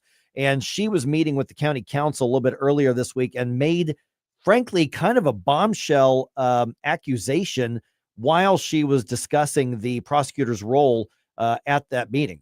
I received a phone call from someone on behalf of Dr. Page asking me to find dirt on Mike Archer. Mike Archer. The new council member who will take his seat in January. I informed the caller that I had never worked with Mike Archer because he had worked in the prosecutor's office. I told them I had no dirt on Mike Archer and that it was my understanding that he quit years before I began. I received a call 2 days later from the same person on behalf of Dr. Page instructing me to try harder. And we never spoke again. Okay, so she has not named names on this. If what she is saying is true, this would be, even by Sam Page standards, a phenomenal abuse of his office. Yeah. If any of this is related to him. Of course, Sam Page office put out a statement to media saying, we have no idea what you're talking about. No clue. We have no idea, And so there's nothing confirmed, and she won't name names. I wish that she would. So we can get to the bottom of it. If that happened, that is, I got to think that's a crime. Mike Archer did win that seat, and he's going to be a county council member starting in January. Yeah, I would think that the attempted use of an office of public trust, for the purpose of serving an election is illegal. I'm wondering if she can be compelled to give up that name. If she were subpoenaed for it, there's no attorney-client privilege there. I would think so. All right. So Andrew Bailey, do your thing, man. Get at it. All right. If your last-minute Amazon purchase does not make it on time, who are you going to blame? Thousands of Amazon workers around the country go on strike against Amazon, demanding more money, more benefits, and different, safer working conditions. They are upset with Amazon's refusal to negotiate with the union that they voted to join. One worker at a facility in Queens says he just wants some appreciation. We need them to sit down and negotiate with us. We're not asking for too much. We're just asking for negotiation. It's just respect, recognition. We do this job every day. Yeah. Okay. So respect me while I try to ruin somebody else's holiday season. The Teamsters president, Sean O'Brien, he says, if you don't get your Christmas stuff and part of your Christmas is ruined, well, blame Amazon's insatiable greed instead of a targeted strike designed to hurt you. And that's what we're seeing from these unions, the Longshoremen's union a little bit earlier, and then now Amazon's the union with Amazon. They want to hurt you and expect you to rally to their side, right, on this slime ball stuff. It's slime ball stuff. It really is. So if this ends up disrupting the gifts getting on time, you did your order, Amazon's process was working, blame the union types that decided to target you and then turn around and demand that you rally to their side. I'm calling Ghostbusters. See if they can help me. That's right. All right. The Blues start a 3-game road trip tonight in Florida. First in that road trip is a game against the Lightning tonight in Tampa Bay. Puck drops at 6:00 our time for that one. Blues are right at 500, even 15-15-3 right now, while the Lightning come into the game a 17-10-2. Don't try to make me stop. No inspiration. You have a soul so dark it is no more. We give you news, analysis, opinion, and more. Only on News Talk STL. To fight your war. Stop it right now. Get up, St. Louis. It's Mike Ferguson in the morning. Your indifferent. Stop it right now before you blow us all away. You want to do that? Get up, can't you hear the alarm? Get up, this is your cousin. Hey, Tim Jones here with a reminder. Winter is the perfect time to obtain an expert evaluation of all your trees, shrubs, your biggest assets for safety, health, or maybe even removal. Hanson's Tree Service, locally owned and operated, not only can consult with you on the exact services you need, but during the winter months, you might even save more money. Keep their emergency number handy in case you need it. Emergency removal anytime over the winter months. Hanson's Tree Service, 636-379-1830, hansonstree.com. That's hansonstree.com. Hey, how you doing? Santa Vic here. And Santa's head, Vic head. Here. And you can win some great prizes with News Talk STL's St. Louis Conservative Christmas. You forgot the ho-ho-ho. You forgot the ho-ho-ho. Oh! No, ho-ho. Oh! A St. Louis Conservative Christmas. Log on to newstalkstl.com for your chance to win. Brought to you by Woods and Stonefire, Tropical World Pets, El Morelia Supermercado, and Metro Shooting Supplies. Oh! Tony Colombo here, reminding you to visit my friends at Bluff City Outdoors in Alton before your next trip into the great outdoors. For decades, Bluff City Outdoors has covered all the needs for area fishermen, and they'll always have all the best bait, tackle, and gear for your next trip on the water. And now they cover all your bow hunting needs, including their state-of-the-art indoor archery range and techno hunt system, open every day for you to come shoot, or you can join a league. Follow Bluff City Outdoors on Facebook and learn more at bluffcityoutdoors.com. I'm Dr. TJ, owner of the Institute of Natural Health, co-owner of Optimal Nutraceuticals, and the host of Wellness 101. Wellness 101 is designed to cut through the nonsense and provide you common sense, science-based information regarding health and wellness. On the show, we discuss topics like thyroid health, gut health, hormone optimization, and many others. Our show airs Saturdays at 10 a.m. and 2 p.m. and Sundays at 11 a.m. and 3 p.m. right here on News Talk STL. For more information, visit us at inhstl.com. That's inhstl.com. St. Louis's place to talk. Freedom of speech is one of the anchors of our society. News Talk STL.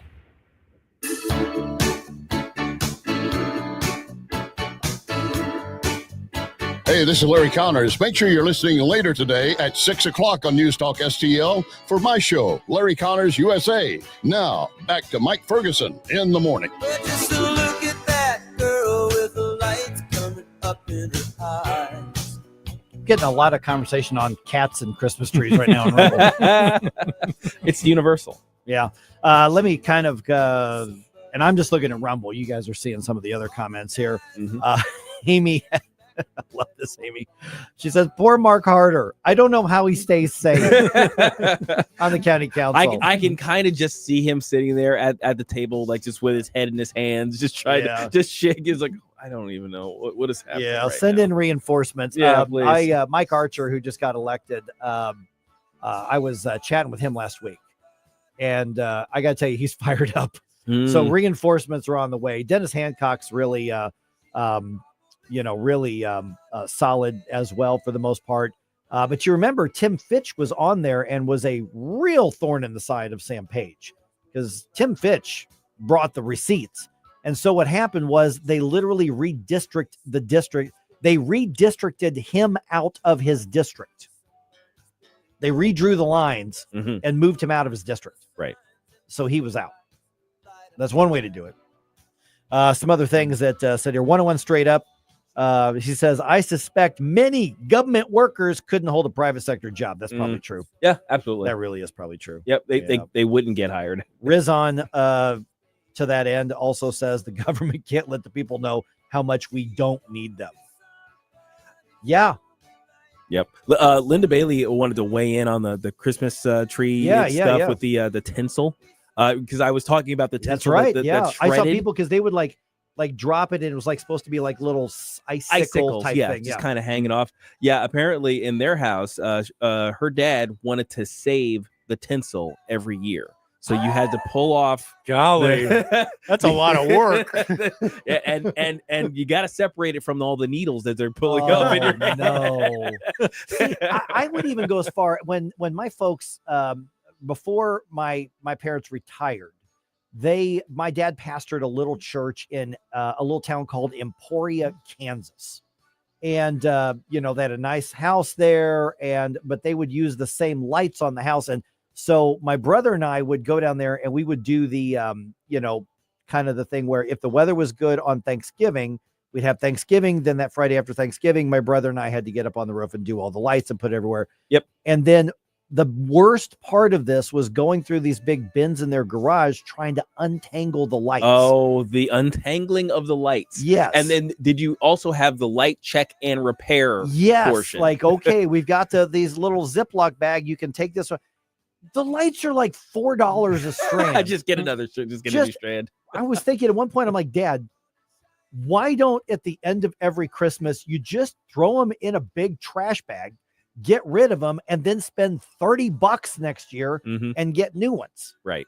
And then we don't have to sit there, and I'm trying not to cuss in front of my Baptist preacher dad, untangling these stupid things that you've had since the Reagan administration.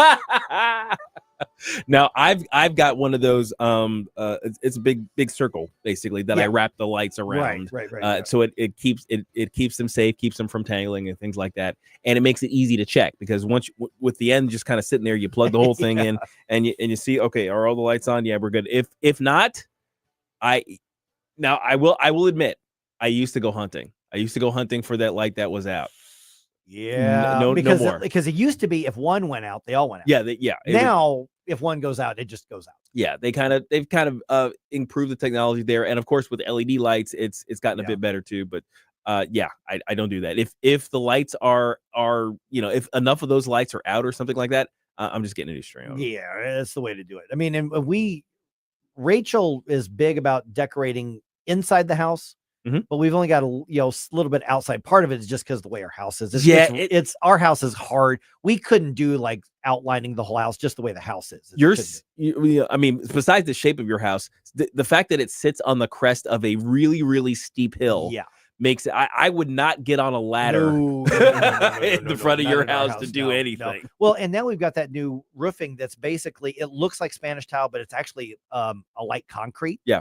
So I'm not standing up there. Oh, no. And you're not attaching anything to it or anything like that. No. So we have the lights that you see from the tree, and then you see a little over our porch. And then our gazebo actually looks kind of cool. You know, I always grumble about doing it, but it does look nice. So she's right about that. She's right. Okay. I'm always fascinated by families who do a really snazzy job in their backyards. Yeah, in the back, which it looks great, but it's kind of hard to see unless only for you. That's unless you're doing like you're hosting the party. But yeah, you can't see our gazebo from the street. Right. And we've got the party lights around the porch or the patio in the back, but that looks nice. But those are up year round. That's cool. Yeah, it's fine. But yeah, I mean, from the street, you're not going to. But you guys do host the party, so it makes sense. And I think that if our house were amenable to it, I think Rachel would make me bling out the whole house. Oh gosh, yes. I mean, she would, knowing Rachel, yes. Oh, she would want to bling out the whole. Every post would be wrapped in some sort of woodsy thing and lights. She's like, okay, we're gonna go. She goes into what I call Rachel go mode, which is like just brace yourself because I'm about to get a list. That's when I start with like, oh yeah, that's a great idea. I don't know. I don't feel so good. Feeling a little under the weather all of a sudden. Yeah. Exactly. Call your 20-year-old son. There you go. Maybe he can who works in construction. Yeah, precisely. So all right, 8:26 right now. Okay, so real quick thing. I just want to note this here. Yeah. And I found this at Red State. I found this at MRC TV as well. Disney has been for years now going off the deep end, and they have simply, and we found this with the Chris Rufo videos that he exposed 2 years ago, 3 years ago, something like that, where the creative team admitted that they were trying to embed LGBT indoctrination into Disney programming. Yes, we knew that was happening. Oh yeah, absolutely. It's the not so secret gay agenda video, and that's, by the way, their words. That's their quote from that video. Yeah. Yes, it was a video conference that they were having. Yeah, and so I'm looking at an article that Brittany Hughes wrote for MRC TV, and then you can also go to Red State, and I forgot who wrote the article at Red State, but they're both reporting on the same thing: is that there was a show that was a cartoon aimed at little children that was going to be on Disney Plus starting in February, called Win or Lose. And apparently one of the main themes of this show is one of the characters who is so-called trans, a boy who's pretending to be a girl, and they were going to present this as you will accept this person as a girl, and you have a gender confused, mentally ill young man, 18 years old, who's voicing it because that's how he lives his life. And he's very upset because after apparently word got out about this, Disney is now pulling back, and they are the character is still there, but they're changing, basically some of the storyline, and they're de-emphasizing this, and they're not, referencing quote unquote gender identity and all of this thing, but they're still leaving the pervert character in there. Yeah. So, and then of course, media's trying to be real sympathetic to this voice actor whose name is, I don't know what his real name is, but he goes by Chanel Stewart. So this is an 18-year-old young man who goes by claims to be a woman. And so he's quoted as saying, "It's just that my character would now be a cis girl, a straight cis girl. So yeah, that's all they really told me, that I was still part of the show. I'm very disheartened. From the moment I got the script, I was excited to share my journey to help empower other trans youth. I knew this would be a very important conversation. Trans stories matter, and they deserve to be heard." Okay. No, they do not. No, they do not. And that basically means that you're disappointed that you're not able to use Disney's cartoons to be a groomer. Yeah, exactly. To groom children into this mindset. And I think the question then that kind of comes up is, does this mean that we're starting to win? And when we say the culture war, I think people of our age tend to think back to like the 80s politics with Jerry Falwell and Pat Roberts. Sure. Yeah. That's not what religious I'm talking, right. Yeah. The religious right, Ralph Reed, all those. That's not what I'm talking about. No. I'm talking about basic truth. Yes. In culture. That's where we've gotten. Yeah. And parents who are not political, some may or may not be religious, are simply saying, whoa. I'm not going to have you planting these ideas in my kid's head. Yeah. And this, these may be families who aren't particularly conservative or left-wing or anything. They may be somebody that if their kid comes home from college and says, "Mom, Dad, I've come out the closet, I'm gay," they may be fine with it. Sure. But they don't want their 3, 4, 5, 6, 7-year-old looking up to their cartoons and saying, well, maybe I should be a girl. Right. That kind of thing. Well, it's clear, and so Disney is now pulling back. When they've added these characters to recent shows, the shows have just bombed. Oh, absolutely. Yeah. So Disney's finding out they're not bigger than the market. Yeah. And Disney is kind of following in a long line of other entertainment areas and properties that have shot themselves in the foot with their agenda-driven storylines and things like that. And now their typical response in the past, at least, has been, "Oh, well, you fans are just bigots, right? And you need to look at yourselves in the mirror, essentially." But recently, I think there's been a little bit of trepidation in their desire to go that way because they see there's money on the line now. I wonder how much of this current subtle shift has to do with Bob Iger coming back as CEO, because he was there, he left, now he's back, and I know he's come under a lot of pressure over the last couple of years. They weren't perfect when he was there the first time, but they really went off the deep end. I mean, listen, Disney, we let you get away with letting Donald Duck walk around pantsless for generations. That's one thing. This is a whole new level. Absolutely. Now here's a hot take, sort of a random thing. I know we're actually getting on time here. Yeah. And I'm just going to throw this out there. I think there's a natural impulse for humans to procreate. We want to imagine that. We want to create little versions of ourselves to run around. Since the members of the LGBTQ community can't do that naturally, they have to do it socially. That is absolutely true. I'm just saying. Yep. I'm just saying. That's what I see. All right. We're seeing the deep state get called out here. The swamp get called out. It could result in a government shutdown. I got fingers crossed on both hands right now. We're going to talk to Phil Kerpen, who's in the belly of the beast right now, to give us the update on whether or not we're going to have a government shutdown or whether we're going to be disappointed and they avoid that. That's not what I'm supposed to say, but it's just how I feel. Watch us on our live stream using Rumble, Facebook, and Twitter. She's got to be somebody's baby. She's so fine. Get up. It's Mike Ferguson in the morning.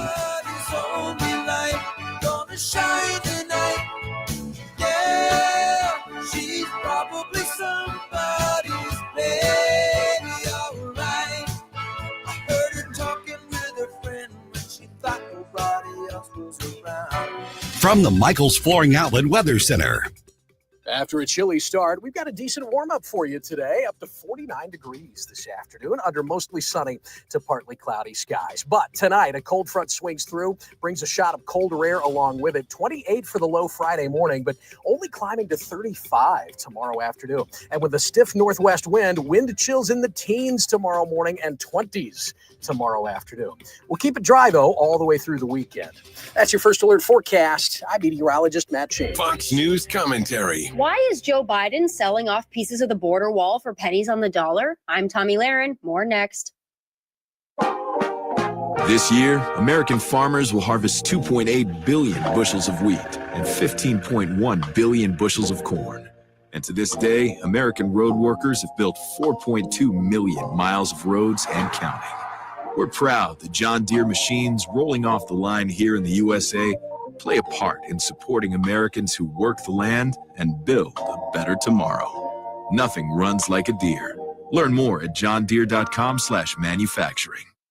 Other than blatant sabotage, why would Joe Biden allow unused materials for the border wall to be auctioned off for pennies on the dollar? Well, President-elect Donald Trump is nicely asking Joe to cut it out. But the excuse the administration has given is Section 2890 of the National Defense Authorization Act, which requires the DoD to develop a plan to use, transfer, or donate all covered materials purchased for border wall construction between fiscal years 2017 and 2022. Well, thanks to Joe halting construction, unused portions of the wall that have been sitting there rusting and rotting had to go somewhere, so unused materials were eligible to be sold off in a fire sale on a surplus website. Some of these materials are now basically scrap junk metal, but that's because they've been sitting there in a heap for nearly 4 years instead of being used to construct the wall as intended. As long as our border has gaps, there should be no unused material. I'm Tommy Lahren.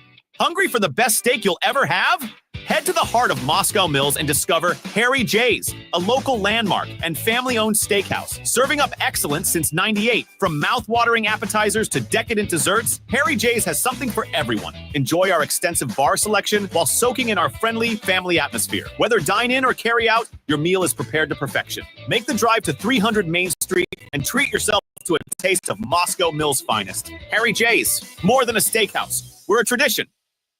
Metro Shooting Supplies is a gun enthusiast ultimate destination. With over 400 rental guns, you can try before you buy. Serving Metro Singlos for over 20 years, we offer the largest selection of new, used, and consignment firearms. Buy a new gun and get a free $200 range membership located at Fifi and St. Charles Rock Road. Metro Shooting Supplies, where shooting meets expertise. Visit buylearnshoot.com. I've got a way for you to really dress up your home, and only one guy I'd trust to do it. Michael Proctor, like doctor. Michael will personally examine which drapes, blinds, or shutters will complement your home. He doesn't just measure, he designs, and to make sure it's done right, he will install them.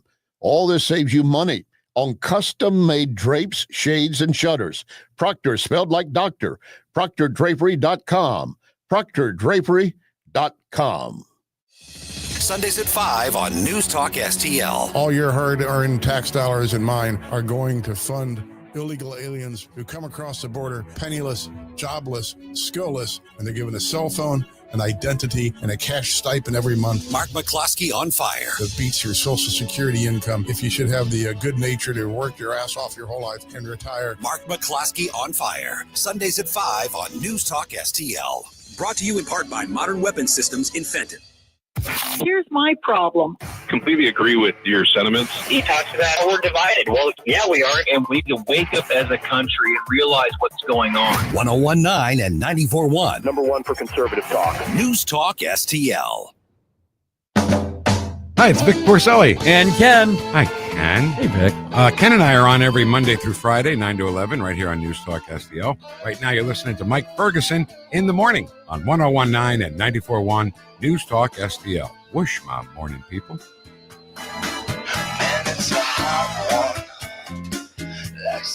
All right, I've kept asking for it all year long because we've been teased with this.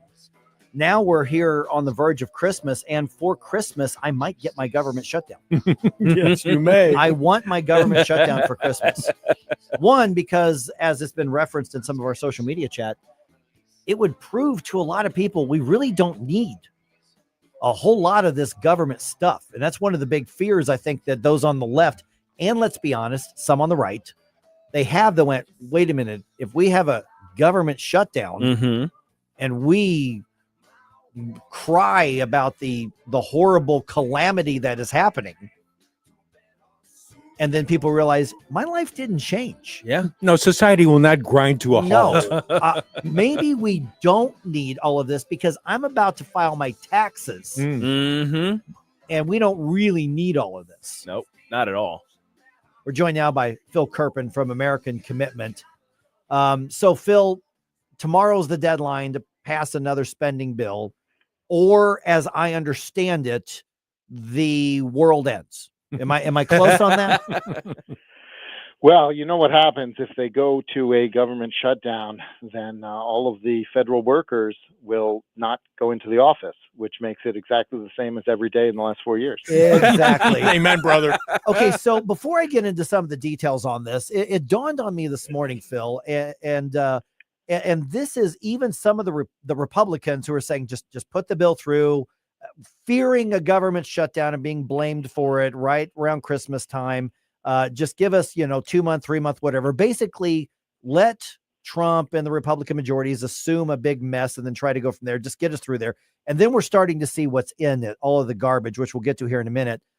This seems to be remarkably tone deaf, whether it's Speaker Mike Johnson or some others, because on this past election, this is the kind of garbage politics that voters rejected. I mean, this is exactly a big part of why Donald Trump and other Republicans won big in November, is because of this.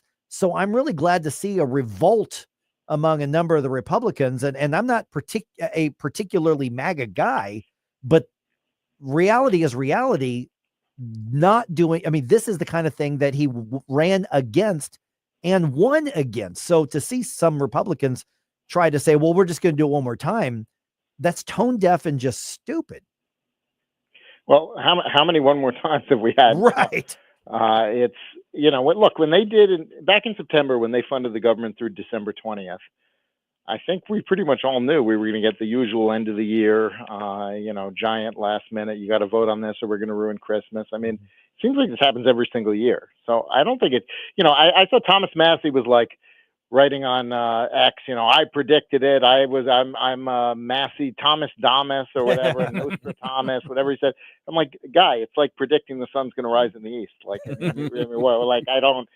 congratulations. I mean, I think we all kind of saw that this was coming. There were actually some things I liked in this bill, by the way, on PBM reforms and things like that. But you're right that, when you do this process, which we've seen, God knows how many years now, where basically you do almost no work all year. And then, every idea, good, bad, and indifferent gets thrown into this last minute thing and you nobody sees it. And you say, oh, you got to vote on it. You're going to lose Christmas. It's an insane way to govern. And it inevitably leads to lots of bad things that get piled in. This isn't the worst one we've seen. We've had 5,000 page ones. This one is 1,500, but the whole idea of you do a continuing resolution into next year when you've got a new president and Republican control in the Senate was not to do this, right? I mean, if you do your funding bill and instead of doing the whole year, you'd only do 3 months, but you include all the other end of the year stuff as if you were doing an omnibus, then what did you really, what was the point? Well, what did you really do that was any better than just doing the regular, full year omnibus exercise? And so I do think this got out of hand. But the other thing that's like crazy to me, I feel like it's like a funhouse mirror situation is there were like 75 votes in the Senate yesterday for a $200 billion Social Security benefit increase for government workers. And it's like, and then you got this big fight over discretionary spending. It's like, guy, like if you want to do something about spending, you can't, raise Social Security spending through the roof one day and then the next day go crazy about how you're going to restore fiscal discipline on the discretionary side, which is a much smaller component of our overall spending problem. And so we've got like a breakdown right now. And I think there were like 24 Senate Republicans that voted for the $200 billion Social Security bill yesterday. So, we've got like a total breakdown in fiscal discipline right now, which is the exact opposite, to your point, of what voters said they wanted in the election. It's kind of unbelievable. Morning, Phil. Gabe Pfeiffer here. So I was going to talk specifically about that with the voter reaction. It seems different this year as opposed to in years past where the people would kind of laugh at, oh, here comes the pork spending. Here comes the report about all the craziness that the government is doing. Oh, you crazy guys. And we kind of would move on. But this time, it seems as though there was a lot of energy. There was a lot of anger even in response to this. And I think on some level, Elon Musk, Vivek Ramaswamy, Doge, and the transparency they're trying to bring through on social media to all this stuff has had a significant impact. Do you think that's going to last? Yeah, well, I mean, the thing that's interesting to me, right, is you got all the Democrats going crazy about, oh my God, Elon Musk is the real president, and it's like, Trump is not even in office yet. Joe Biden is supposedly president of the United States. I mean, no one could tell because, obviously, but if Elon Musk can be the de facto president when Joe Biden is in, then it's not his undue influence via, spending for Trump or anything like that. It's just, he's simply stating something that resonates with so many people. They get so angry. I mean, that's how representative government's supposed to work, right? I mean, if somebody can shine a spotlight on what you're trying to do, and that makes it no longer politically possible for you to do it, I mean, how could that be a bad thing? How could that be a bad thing? And I think in particular, what they did in this bill that was a huge mistake is they raised their own pay. I mean, a lot of people, they might look the other way. Oh, this provision sounds pork, but maybe that program has people. But when you raise your own pay and bigly at the same time, I mean, that is, and by the way, I think I don't necessarily have a problem with them getting paid more because they maintain two households and all that. But just from a political and a perception standpoint, at a time where everyone wants government to spend less, you can't raise your own pay. You can't. Good morning, Phil. Stal Ponticus here. You mentioned the current president, who I guess is Mr. Biden, but in theory, Trump held his press conference a couple of days ago. Maybe it was yesterday or 2 days ago, I think, at Mar-a-Lago. And it went on for about an hour or so, and he was taking questions from everyone. And it seems as though, correct me if I'm wrong, like he's running things here, even though he's still president-elect. Your thoughts about what's going on? Yeah, I mean, it's there was a total change in psychology on election day, and we went from kind of an anxious, uncertain outlook to a lot of optimism about Trump coming in. A lot of the small business optimism index basically went vertical. Okay. And it's not just small business. I think, and it's global also. I mean, there's a sense kind of everywhere that, okay, things have turned for the better. And I think that's part of why kind of a business as usual product in Congress made people so angry, right? Because we're feeling like, okay, we turned a corner, everything's great. And then they're like, oh, we're just going to do our usual year end. And people are like, no, you're not. What are you talking about? And I think that the center of the whole sort of change in psychology and Trump, he's the pivot point. He's the center of everything now. And so we have this weird situation where, he functionally is driving a lot of foreign policy, a lot of economic expectations, and therefore, economic outcomes. But we still have a month to go before he actually takes office again. So it's a really weird situation, right? Because the guy who's actually the most important and probably, most powerful man in the world outside of the nuclear codes and that kind of thing. But, in a very real sort of, sense of influence, Trump's the most powerful man in the world already. But we have another month where supposedly Joe Biden is the president, which means we basically have another month without an official president. And we don't know what's going on. And by the way, if we do have a government shutdown, I was thinking about this. That could actually stop a lot of last-minute mischief from this administration. Shoveling money absolutely. out the door to their friends and other shenanigans. So it's not like there's not upside to the government shutting down. By the way, around the holidays in particular, what were they actually going to accomplish anyway, except nefarious things like that they thought weren't going to get noticed? By the way, there's 32 days left until January 20th, in case you're not keeping track. Not that you're counting down or anything like that. But I find it fascinating. I apologize for saying a month. Thank you. Oh, no, that's okay. Very exact. I just find it fascinating that CEOs are making their way to Mar-a-Lago to sit down and talk with him. And it's kind of obvious that he's sort of running the show. Well, I love that includes the CEOs who, spent like hundreds of millions of dollars trying to defeat him. And like Mark Zuckerberg, who basically financed Biden's win in 2020, now saying, I love Trump and here's $1 million for the inauguration, and I want to be involved on policy and all this kind of stuff. All right, we're visiting with Phil Kerpen from American Commitment. Just got a minute or so left, Phil. But where do we go from here? I mean, if you've got Mike Johnson's ear, because that seems to be where where the sticking point's going to be is what's going to happen in the House here. So what do you tell Republicans? What do you advise Republicans to go from here? I personally, this is just me personally, I couldn't care less if there's a government shut. I would actually kind of like to see a government shutdown just because it would prove to so many people that we don't need a lot of the federal government that's out there right now. But if you're advising Johnson or, the Senate, anybody involved in it, what do you advise them to do? Well, believe it or not, one of his staffers asked me what they should do, which is a bad sign. They're asking people like me.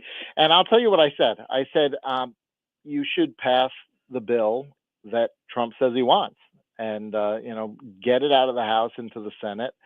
And if the Senate Democrats kill it, that will be very clarifying. And, we can see what the American people think at that point. But you can't just assert that his bill couldn't pass. You got to prove it. You got to show it. You got to make a best effort. And until you do that, I don't think you have a next move.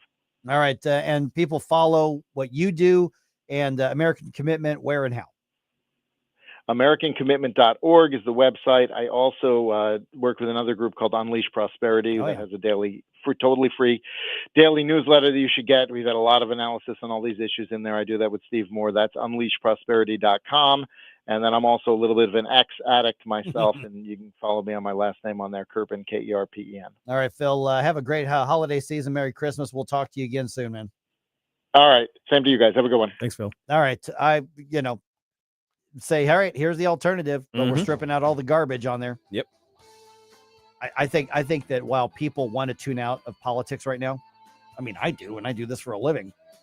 This has really ticked off a lot of people saying, wait a minute. What did we just tell you? Yes. That's exactly the feeling. Remember when you tell your kid to do something? Yeah. And you come back in the room and they're doing, or you tell them not to do something. Right. And you come in the room and they're doing it. What did I just tell you? Yeah. You go to your room. That's how I feel coming into the government and they're trying to pass this book. What did we just tell you? Yeah. 314-912-1019. This is 1019 and 94.1 News Talk. Yes. Go to your room.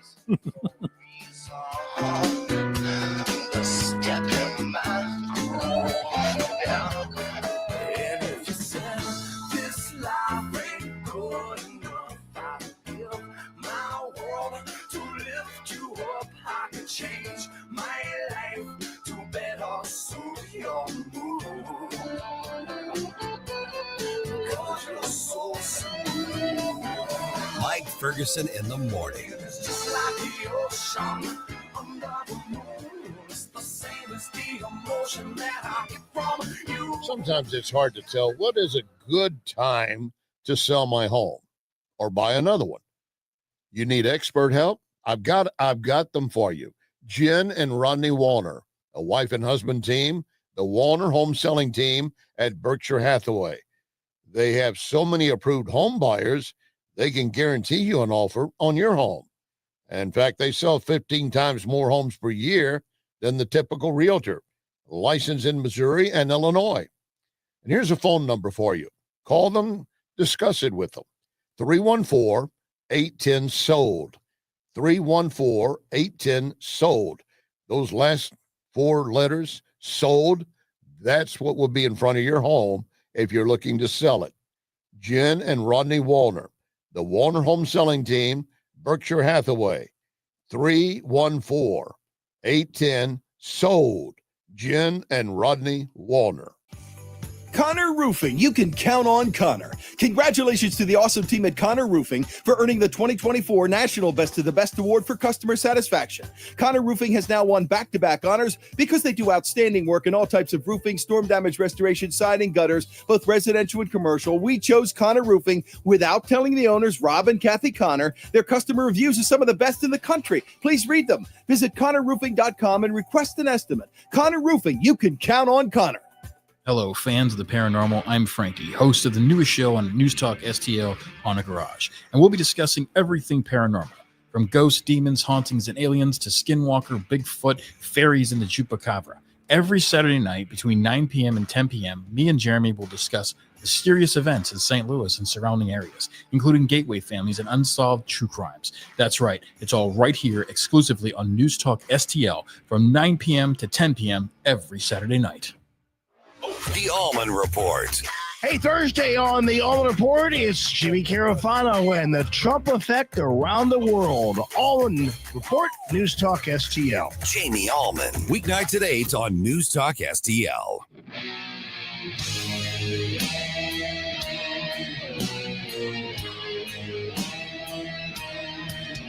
Dan Bongino here. Keep it on News Talk STL because my show starts at 11 a.m. Right now, it's back to Mike Ferguson in the morning.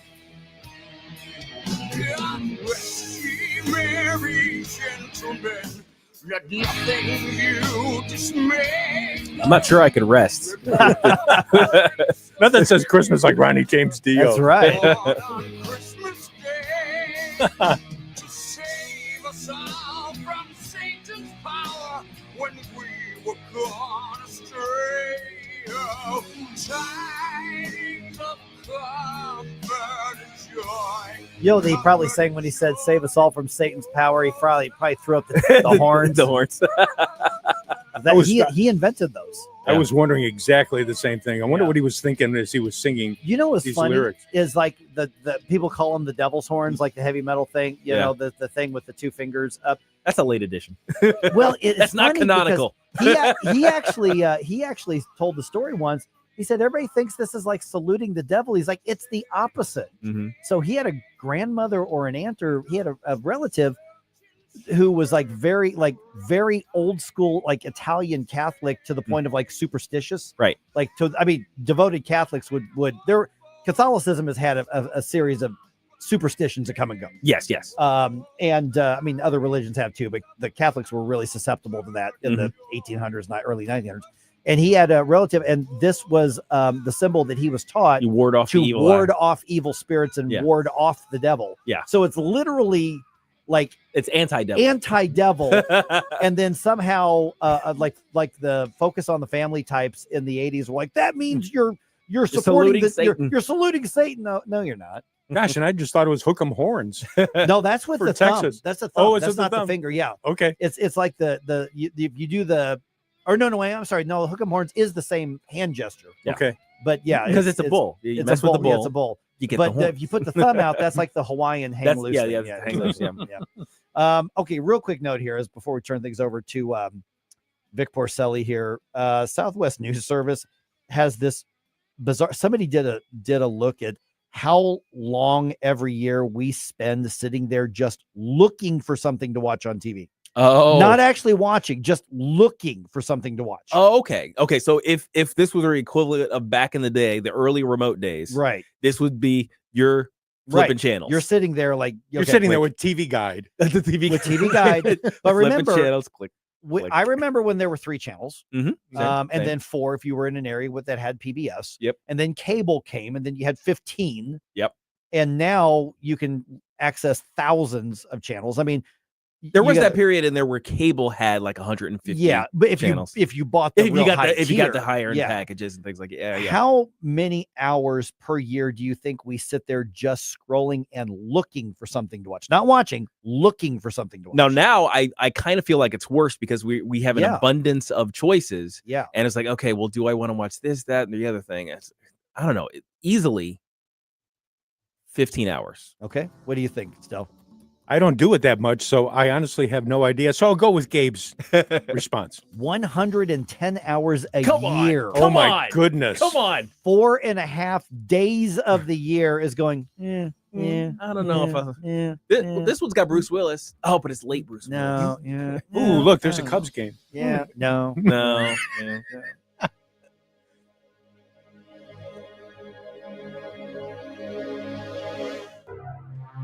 Parents want more choices rather than fewer when it comes to their children's education. And now some Missouri parents will have one more option to get their children the best education available. Low-income students and those with disabilities in Missouri's largest communities can now apply for an Empowerment Scholarship Account, or ESA. With an ESA, the money the state would normally pay to your child's public school goes into an account that you control. You can use the funds for private school tuition, online learning programs, a private tutor, or other approved uses. You can tailor your child's education. For too long, Missouri officials have operated on the